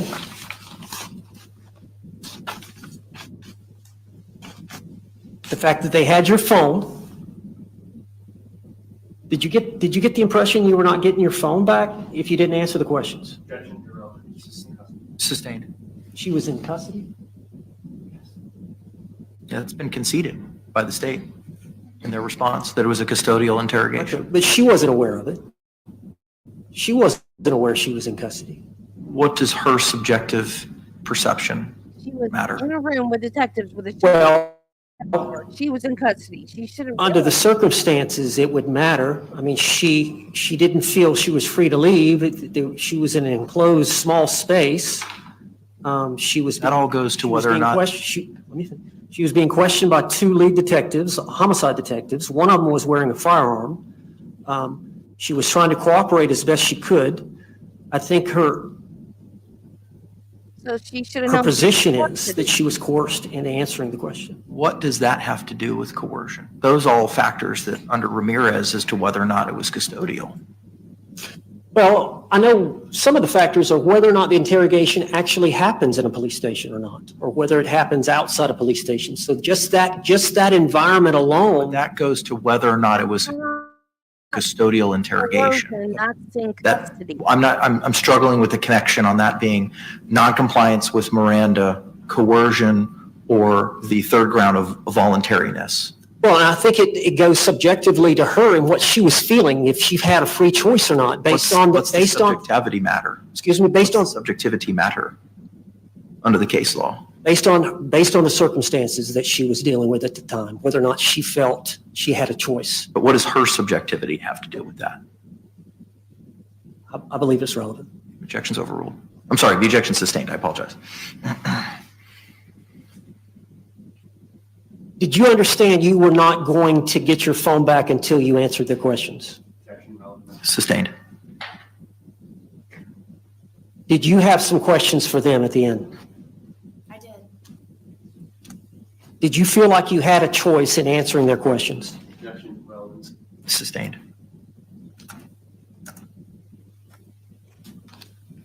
Ma'am, that day, you came to the sheriff's department to get your phone?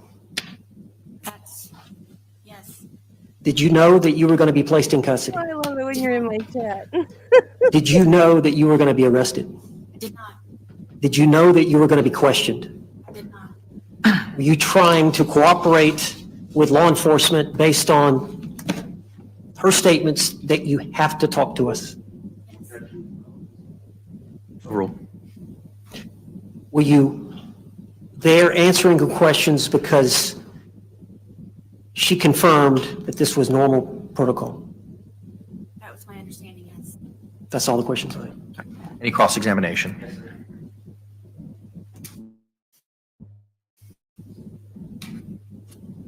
So that afternoon on February 24th of 2020, when Deputy Kayla Rodriguez arrived at your residence shortly after 1 p.m., you were under the influence of alcohol, correct? Yes. You were impaired by alcohol, correct? I don't know as much as impaired means. It did affect, yes. Okay. And that was consumption from the night before, correct? Yes. So you did not go to brunch that morning and have mimosas or anything else to drink, correct? And you consumed no alcohol in your home that morning, correct? So does that affect in any way your memory when you testify about the events that transpired between you and Detective Copesel that afternoon? Ask one more time, please. Did the alcohol have any effect on your memory of what happened between you and Detective Copesel that afternoon? Now or then? Then. Did alcohol affect my conversation with her? There's a jury instruction that says a witness's memory and perception is pertinent. And I'm asking you, did the alcohol that you were under the influence of affect your memory or perception of the events that you've testified to today that you said happened on that afternoon of February 24th, 2020?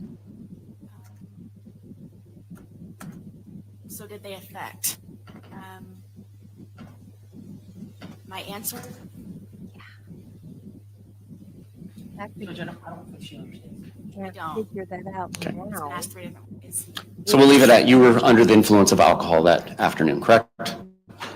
Judge, I think she said she didn't know what, she said that she had alcohol under the influence or impaired. The objection is, the court does not entertain speaking objections. The legal grounds need to be provided. What are the legal grounds of your objection? No, this is the state.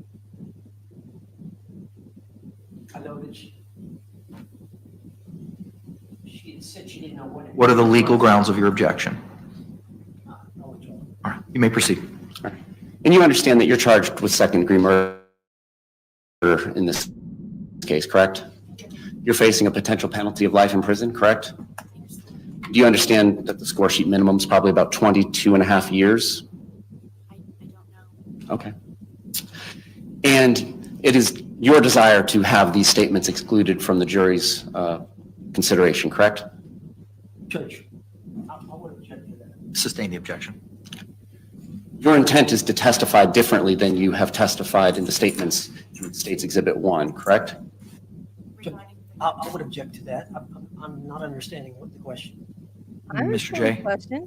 Judge, a witness's bias is always at issue when they take the stand, and it's our position that her credibility for all the things that she has testified to today, that particularly the things in conflict with Detective Copesel's testimony, and the court, of course, in a motion to suppress has to consider the credibility of the witnesses, and you are in the best position to do that. The appellate courts are going to be very deferential to you. It's our position that she's biased. She is charged with second-degree murder. She's facing life in prison. Based on the examination that both state attorneys and defense counsel and the state's expert witnessed today, it is the state's belief that she is intending to testify testified differently than she testified in the statements that she provided to law enforcement in State's Exhibit 1, and therefore she is biased in all the things that she's testified about today because it is her intent to get this statement, all these statements, or the statement on 225 thrown out so that she is not going to be cross-examined and impeached with it so that she can testify the way that she testified this afternoon. Response. Judge, I agree with the impeachment about being under the influence. I agree with the impeachment about what she's facing, that she may be biased because she's facing potentially life in prison, even claims 22 years on the low end. I agree with all that. We just got through at the jail meeting with the state's expert who evaluated Sarah Boone. I was present. The two prosecutors were present. It wasn't recorded. He can't be a witness now. If he's going to question her about what was said during that evaluation, he's putting himself potentially to be a witness down the road. I don't think that's proper cross-examination about what she said there versus what she's saying here. Anything further? Mr. J. I am not specifically asking her what she said that was different. And obviously, if I did and she testified differently, I would have to accept that answer. There's no way for me to extrinsically impeach her with that due to the brevity of the time frame that we have all been subjected to. But I do believe it's a fair question to ask her whether or not she intends to testify differently than her statements that are in State's Exhibit 1 and consistently with how she testified this afternoon, and that she understands it would benefit her if these statements are excluded. So I'm going to sustain the objection based on how the question was asked. I'll allow you to revisit it based on how you just explained it to me. You gave statements to an evaluator this afternoon, did you not? I did. All right. And without going into the details, would you agree that there are some differences in those statements as to what is in the statements you provided to law enforcement on February 25th of 2020? Yes. And you understand that I would be able to cross-examine you on giving inconsistent statements at trial if you take the stand, correct? I understand. And so you understand the benefit of this motion to suppress being granted. Of course. No other questions? Any redirect examination? Okay. We can have Ms. Boone return back to counsel's table. While she's in the process of returning to counsel's table, anything else further from an evidence or testimony perspective from your side of the ledger? No, sir. Okay. Anything else from the state other than argument? Just argument. Okay. All right. Once Ms. Boone's seated, we could proceed with any argument. And as the court identified previously, I have reviewed all y'all's authorities that were provided.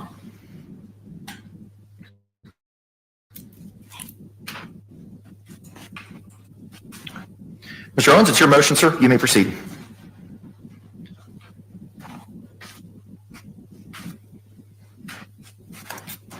Oh, y'all. I love the Florida accents, even though this is in Orlando.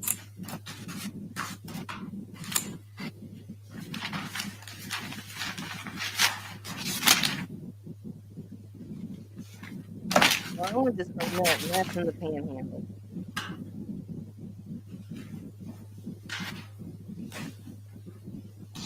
Judge, my understanding of the law regarding Miranda, first issue is, was the defendant in custody, was the suspect in custody? Was it a custodial interrogation? We have agreed or stipulated to that fact. We're referring to the 2-hour interrogation at the Orange County Sheriff's Department. Specifically, we're referring to about the first minute or two of that video.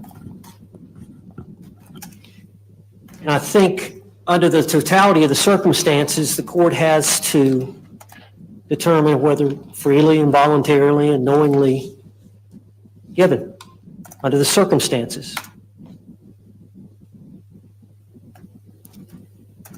Judge, law enforcement, after they get a valid waiver of rights, that I'm not going to be silent, that I'm going to answer questions, go ahead, ask me, and I'll answer the questions. Once that happens, law enforcement is trying to get a confession. Law enforcement is trying to get admissions that they can later use at trial to impeach the defendant and convict him. The law allows law enforcement at that stage to use deception, to lie, to trick. We found the murder weapon. It's got your DNA on it. Your co-defendant has come in here and confessed and implicated you. All those techniques, when it's really deception, they don't have the DNA, they don't have the murder weapon, they don't have the co-defendant, can be utilized to obtain a confession or an admission of guilt. But prior to Miranda, you cannot deceive. Prior to Miranda, you cannot trick. That right is fundamental. You cannot be compelled to incriminate yourself.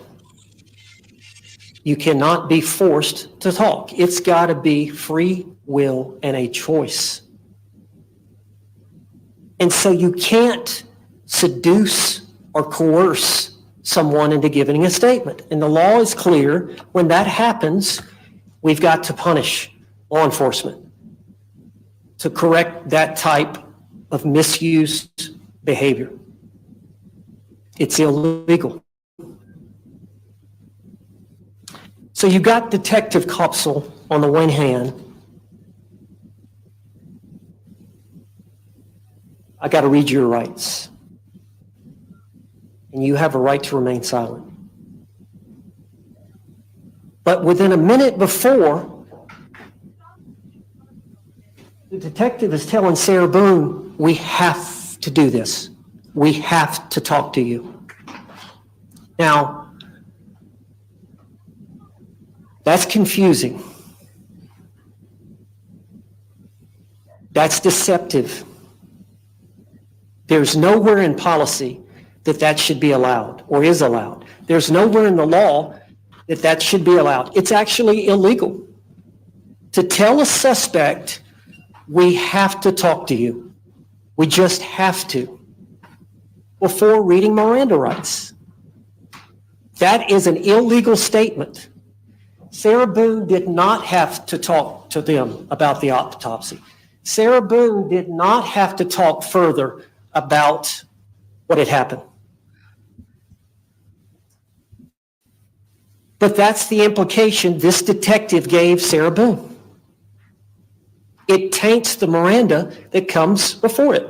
Yeah, I've never heard that either. Here's a law enforcement officer. I'm trying to cooperate. We've got to talk to you, but you have a right to remain silent. But the statement of we have to read you the rights was made before we have to talk to you. So your argument transposes those two things chronologically. Why are we even having it? I mean, why even have the confusion? I mean, we're sitting here Monday morning quarterbacking, but Sarah Boone was brought up there under false pretenses. A traumatic event, she lost her boyfriend. At her own hand. I'm coming to get my phone. I've been tricked into coming up here to get my phone. And I'm sitting here having to figure out what to do about whether to talk to these people or not. And she's talking about my rights, but then saying, we have to talk to you. We just need to do it. And then she reads the rights. Right there within a few seconds of each other. That's improper, it's illegal, it's coercive. It forces this not to be a valid waiver of her rights under that circumstance, coupled with the fact that she came down under false pretenses.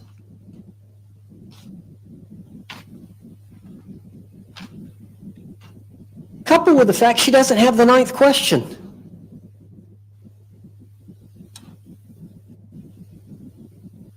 If you think about it, okay, you got a right to remain silent, you got a right to a lawyer, those 3 or 4 questions, and then, do you understand what I've just read to you? I'm paraphrasing. But then Detective Copsall goes right into questioning. Once Sarah says, yes, I understand, it's an acquiesce to authority. Okay, let me start asking her questions. The critical question is, having these rights in mind, do you agree to speak with us? That is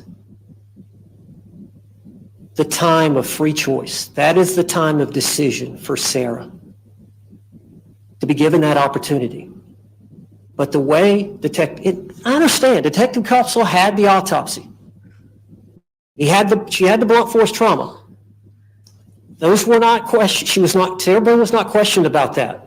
They didn't know about that until the medical examiner.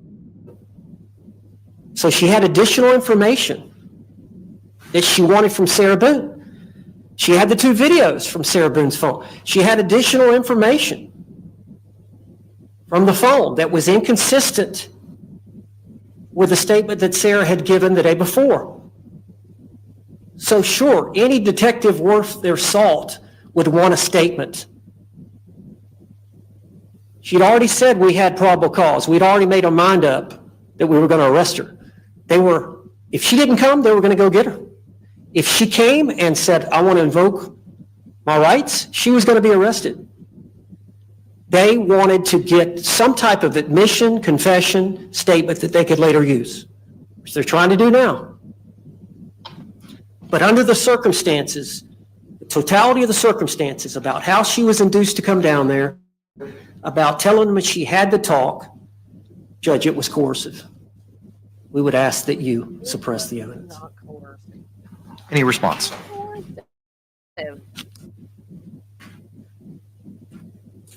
Judge, the United States Supreme Court has said that confessions are good. They are good for society. It is good when guilty people are convicted.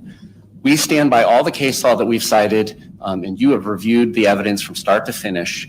Under the totality of the circumstances of that 2-hour and 6-minute statement that she gave to law enforcement, she knowingly and intelligently and voluntarily waived her Miranda rights. And under the case law, it was done perfectly fine. There is no requirement that that question number 9 get read. And as far as any credibility issues that are pertinent to the court's analysis, which the state would submit there is not, because we are conceding there was custody on February 25th.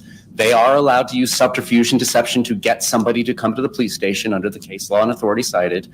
But if there is anything that is dependent upon the credibility of either the defendant's testimony or Detective Copsall's testimony, the state would argue for the reasons of her being impaired by her own admission on the afternoon of February 24th, still from the night before, that her credibility is less than Detective Copsall's. And of course, she has a bias and interest in the outcome of the case, whereas Detective Copsall has no motivation to not tell the truth about whether she used deception to bring the defendant down to the police station, because that's perfectly acceptable. So we're asking you, for the reasons that we stated in our multiple responses to their multiple amended motions, to deny their motion to suppress. Thank you. Any further argument, Mr. Owens? No, Judge. All right.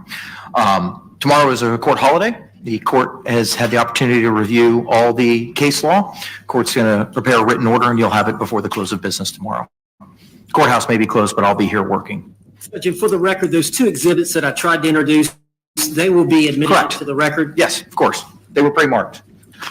Moving now to the defendant's motion for a right to hair, cosmetics, and civilian clothing without restraints for trial. State, what, if any, positions do you have with regard to the restraints? Again, we've already decided that issue. I don't know that there's been any new allegations alleged in the motions by Mr. Owens on behalf of the defendant, but the court has decided that already, and unless there was some sort of change in position or authority, then the court should maintain the law of the case. Response. Judge, I just want clarification, but, you know, she's here today and she's in handcuffs, so she has difficulty writing. Let me just interject for 1 second. She will be hands-free. Okay. So the issue is the leg restraints. And Judge, she's presumed innocent. I understand security has an obligation. There's 3 doors. I assume we're going to be trying the case in this Yes, sir. courtroom. There's 3 doors. I know that we've got several security officers here in case she were to try to flee. But she's got no access to weapons or anything of that nature. She has a fundamental right to a fair trial. She has the fundamental right to a presumption of innocence.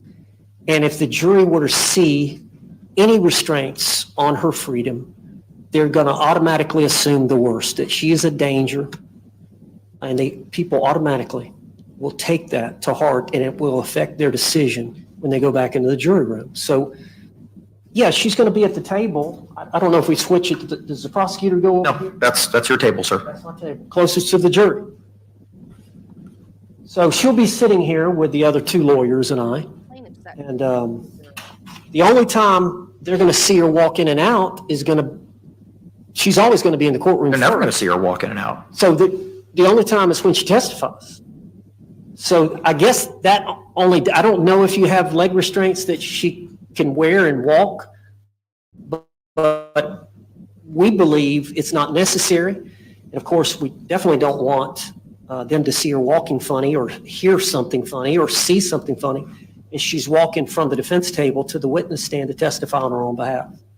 But I don't think it's necessary to have leg restraints. I think once she gets in here in the trial, beginning Monday, jury selection, and I assume the tables are going to stay here. The privacy panels will be located in front as well, which will prohibit our jury from being able to see any of the leg restraints that she has. I don't think it's necessary to have the leg restraints, Judge. I think you can bring her in with the leg restraints, but take them off right before we get started. I don't see a problem with that. I don't think she's a threat. You know, there are times when criminal defendants are in a trial and they misbehave in the middle of the trial, so they have to be restrained.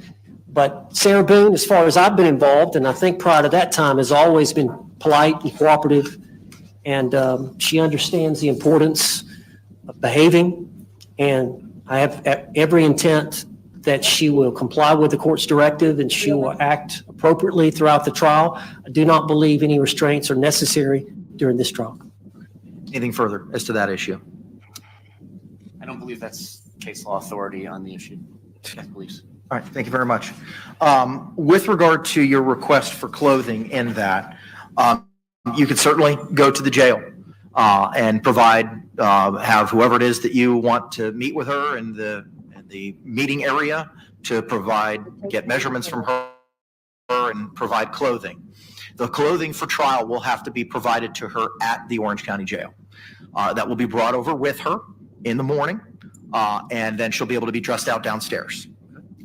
So your motion will be granted with regard to the clothing. You'll have to address with the jail, having a person come in there to take her measurements. They may have to be with you, counselor, in order to facilitate that. But the clothing will have to be dropped off at the jail, and it will be transported with her in the morning each day of trial. With regard to the appearance issue, do you have any other further argument as to that? Judge, just what's stated in the, I made some legal arguments in the defendant's motion for the right to hair, cosmetics, civilian clothing without restraints for trial. Just the arguments in there.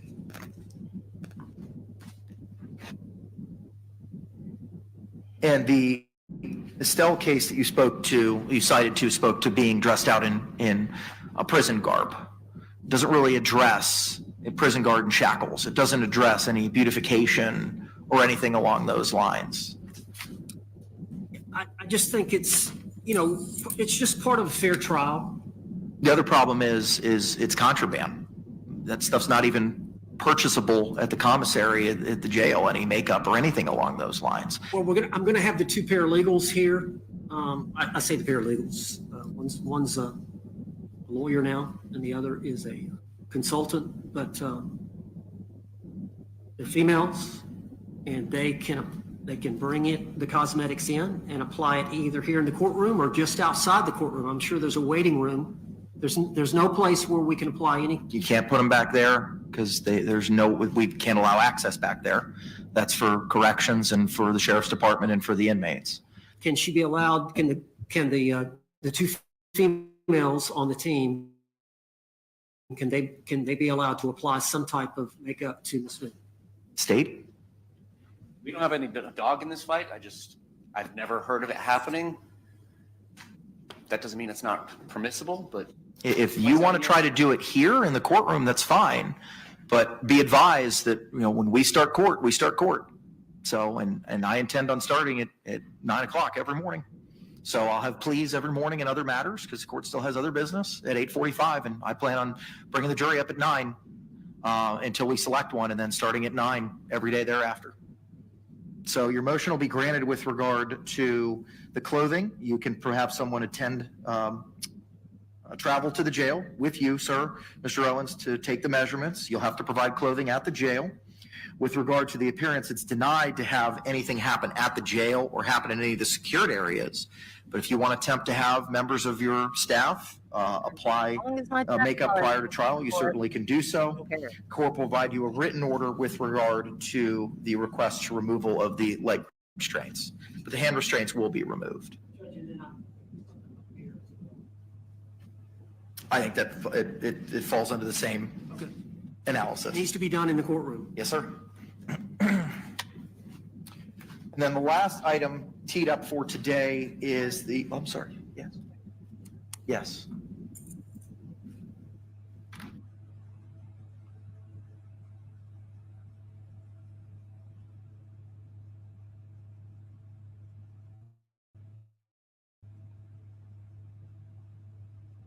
So corrections in the Orange County Sheriff's Office have just advised me that the concern is if makeup is affixed and then she's taken back downstairs and then taken back to the Orange County Jail, they don't know if it's contraband, they don't know what's placed on her person.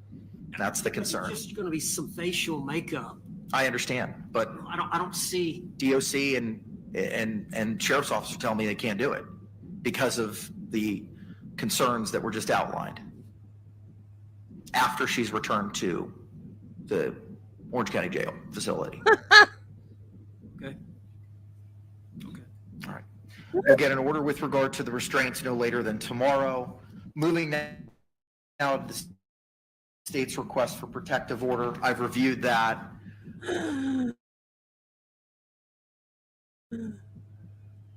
You're looking at, Mr. Owens, with regard to custodians and supervisors at the state attorney's office. I did not realize that was going to be addressed today. Yes, my JA had emailed all y'all, I think last week after it was filed, that said this would be added to the hearing for. I guess that was filed on Monday, forgive me. That'd be I had emailed y'all and said that it would be addressed today. That was relating to me subpoenaing the enlisting the I think it was It's the third amended witness list lists certain people as witnesses: custodian of records, Orange County Office of State Attorney, domestic violence supervisor for the Office of the State Attorney, victim advocate supervisor for the Office of the State Attorney, and misdemeanor supervisor for the Office of the State Attorney. And the state is seeking a protective order on the grounds that it's work product or opinion product, and requiring prosecutors to disclose work product and impede criminal prosecutions is violative of Florida law. Judge, as you know, we have filed our notice of intent for battered spouse syndrome in conjunction with self-defense. as long as they don't give her a curling And iron. we have listed and plan to introduce the fact Or that George straightener. Torres had been arrested, I think, 3 or 4 times prior to this event. And I think on 3 of those cases, the case was dismissed against Mr. Torres. And it's going to come out that Sarah Boone had requested the charges be dismissed. And I believe it's going to come out probably through expert testimony that that's one of the conditions, or that's one of the things that they try to do, bond you out of jail and then get the charges dismissed as a battered spouse. That's a common theme. So ultimately, the jury is going to hear about that, but the jury needs to know it's the ultimate position. The victim doesn't have the final say. It's the ultimate position from the state attorney's office as to whether to prosecute a case or to drop a case. Yes, they are to consider what the victim wants, and they are to consider their request, but ultimately, the state attorney has to make that decision about whether a case is dismissed. What are you going to be asking from these persons? That, How would that not be protected by work product? as to whether or if not it was a if it comes decision. out, if it comes out that she went down there and requested the charges be dropped and they were dropped, then that gives the impression that she had the power and authority just to come down to the state attorney and ask the charge to be dropped, and they would. When in fact, the ultimate call is the state attorney's office. They don't have to drop cases, even if a victim claims they do. So just that decision by the state attorney to drop it was their decision. They considered the victims, but it was their decision to drop it and their power and authority to do so, not the victim's authority. Okay. Response? Judge, that's opinion work product. That is absolutely protected. I don't understand why he believes that arrests and dismissals are relevant. What is relevant in a self-defense case is if the defendant is aware of specific instances of violence that the victim has committed, or reputation evidence that can come in from anybody, and it does not matter whether the defendant's aware of it. The notion that this sort of evidence would be admissible, much less through the vessel of sworn prosecutors, and they have now gone ahead and named people who aren't even involved with the cases. Matthew Storch, Christina Mills, and Aaron McCullough, our head victim advocate, have all now, I learned while we were at the jail this afternoon, been served with subpoenas by the defense, and we are moving to quash those. Prosecutors and victim advocates and other support staff cannot be forced to come in and say why they dropped a case. That is opinion work product. And if they want to get public records about these cases and try to get them moved into evidence, then they have to do public records requests or compel discovery from the state attorney's office, which I believe we all have. I mean, the state has just been dropped with her medical records that Investigator Lane got in 2021, even though they keep on saying in their amended discovery exhibits that they don't even have this evidence. We got dropped last Friday, the Aspire records and the Advent Health records that have documentation that Billy Lane picked them up in 2021.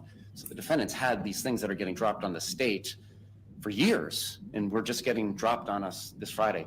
And now we are having to combat subpoenas and requests for documents.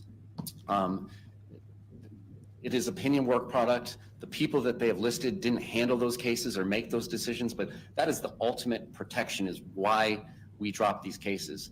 And it's up to the defendant if she wants to come in and say, yeah, I asked to get these cases dropped. I mean, that evidence is coming in anyways through her phone extraction. She is immediately working to bail the victim out. She's immediately working on dropping charges. In fact, there's a video of her coaching the victim on how to drop charges against her on her phone. So all that evidence is going to come in, but it cannot be coming in through opinion work product of the assistant state attorneys and our support staff. Any further argument? I didn't make the argument.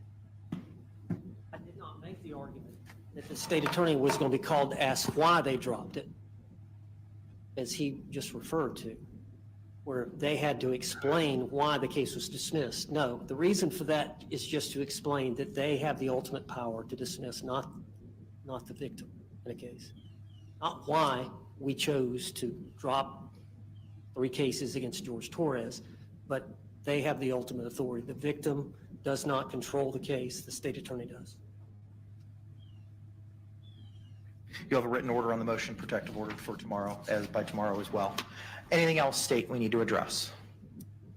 It appears, and again, we've been conducting motions all afternoon, it appears that we are set to allow the defense to depose our battered spouse syndrome expert at 10 a.m. tomorrow. Yeah.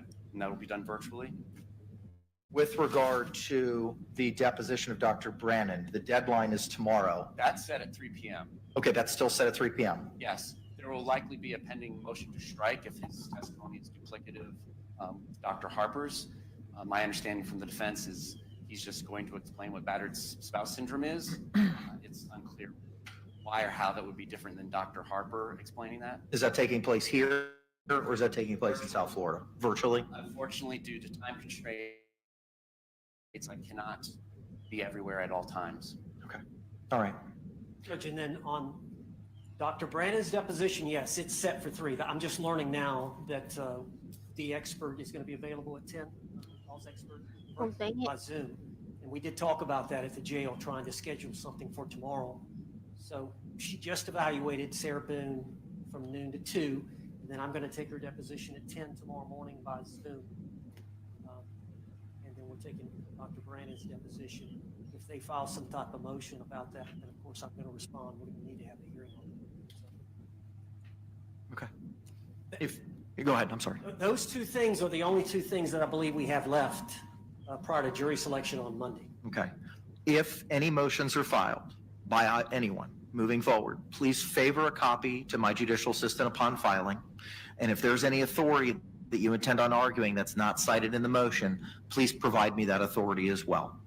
Although it is a court holiday, the court will be working tomorrow. I will endeavor to get you written orders on all of these things no later than the close of business, hopefully earlier than that by tomorrow. On Monday morning, State, if you could please bring a copy of the score sheet so that when I colloquy Ms. Boone prior to trial about the charge, the potential penalties, everybody's on the same page as to what those are. Okay? Yes. And if y'all could send me that, I'll go out to the jail. I'm going to be here. If you could favor him a copy of that tomorrow or Friday so that he has the opportunity to review that score sheet with Ms. Boone in advance. Yes, we're going to be filing a motion in limine to exclude the battered spouse syndrome testimony that will need to be addressed. Just waiting to see now how the depositions pan out tomorrow, but based on what we witnessed this afternoon, it's the state's position that we're going to file a motion. Okay. All right. Appreciate it. All right. Thank you all very much. We'll address scheduling of any motions on Monday. And it may be a circumstance where, as the court had identified earlier, that we're just going to be looking at cause issues and what people may know about this case. That'll be happening before we turn it over to you all, which would include, Mr. Owens, your opportunity to voir dire on any defenses that may be being raised in this case. So it may be we may get a panel and then ask them to come back later in the week so that we can have those motions after we get that panel of 50, once we deal with all the cause challenges. Okay? All right. Thank you all very much. We'll see you Monday morning at 9 a.m. Court's in recess. Thank you.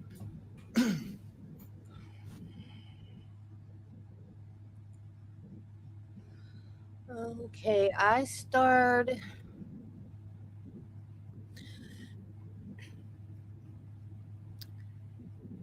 He is gonna have to coach her because there's no telling what this woman will say. She likes to talk and talk and talk, and she says whatever comes into her head. And it doesn't make sense. It doesn't make sense. And it's not reasonable. Like, who even knows? And nobody else was there. She's the only person that knows what happens. And her explanation is hide and go seek. You don't help the person hide. Was that, I would have loved to have been a fly on the wall. Does she actually, I don't even know. Do you think that was her cover story? Did she say, okay, I'm going to tell him we were playing hide and go seek? Or do you think, how did she trick him to get in the suitcase? Or do you think they really were playing hide and go seek and she said, I know, hide in the suitcase? I mean, it's such a preposterous story, hide in the suitcase. You know what I mean? So you're right. That's the only way she's gonna look reasonable on the stand is if he coaches her and is like, I'm gonna ask this question, you say this. I'm gonna ask this question and you say this. It's the only way. Because if he just leaves her to say whatever, she's gonna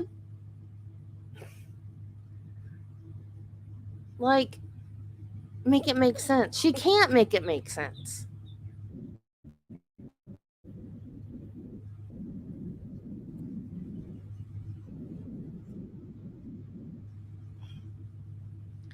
So, and yeah, like when the state got up and said this is why he wants to call them, that argument made sense. He wants to show that the victim got them to drop the charges. When George was going to be when George was arrested for DV, that Sarah got the charges dropped, and that is a sign of battered wife syndrome or spouse syndrome, whatever. That argument made sense, but then Owens got up there and said, no, that's not why we want to talk to these people. It's not the victim that got the charges dropped. So, yeah, that's a dumb argument.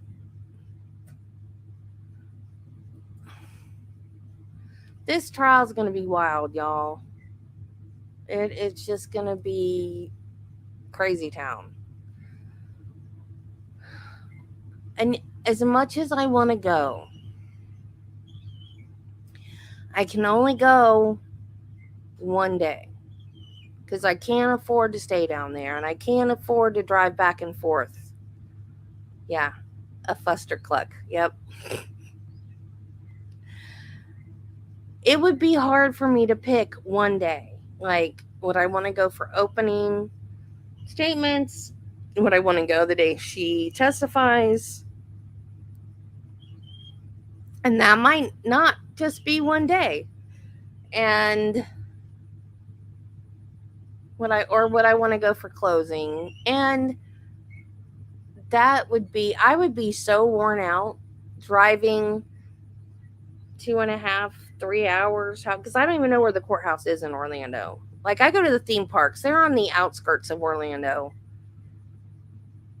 So to drive down there, sit in a courtroom all day, and then drive back home, and then have to live stream. I'd rather stay home and live stream, to be honest. Although I did want to go down there and meet people, because I know Brandy Churchwell's going to be there. I think she's going to be there for the whole thing. And I know Peter Tragos is going to be there at least one day.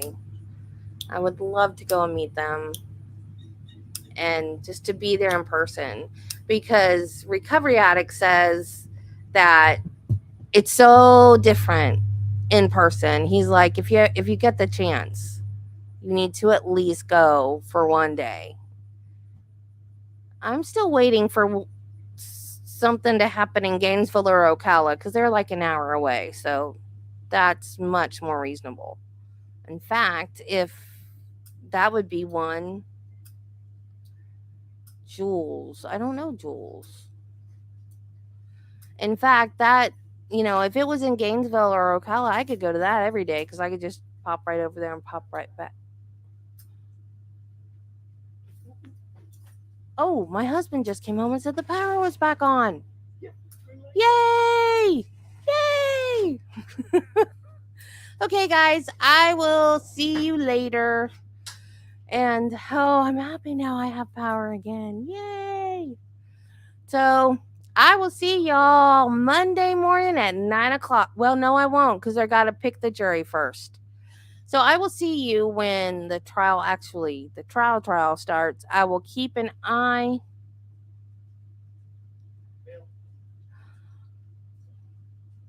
Oh, you're that close? Wow.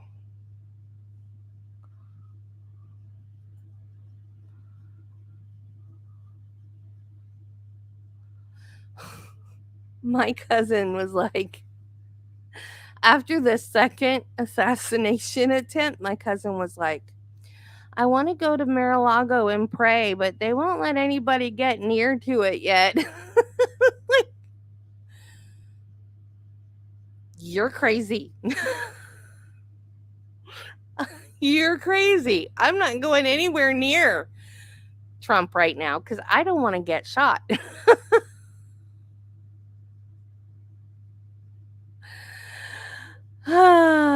Okay, I will see y'all.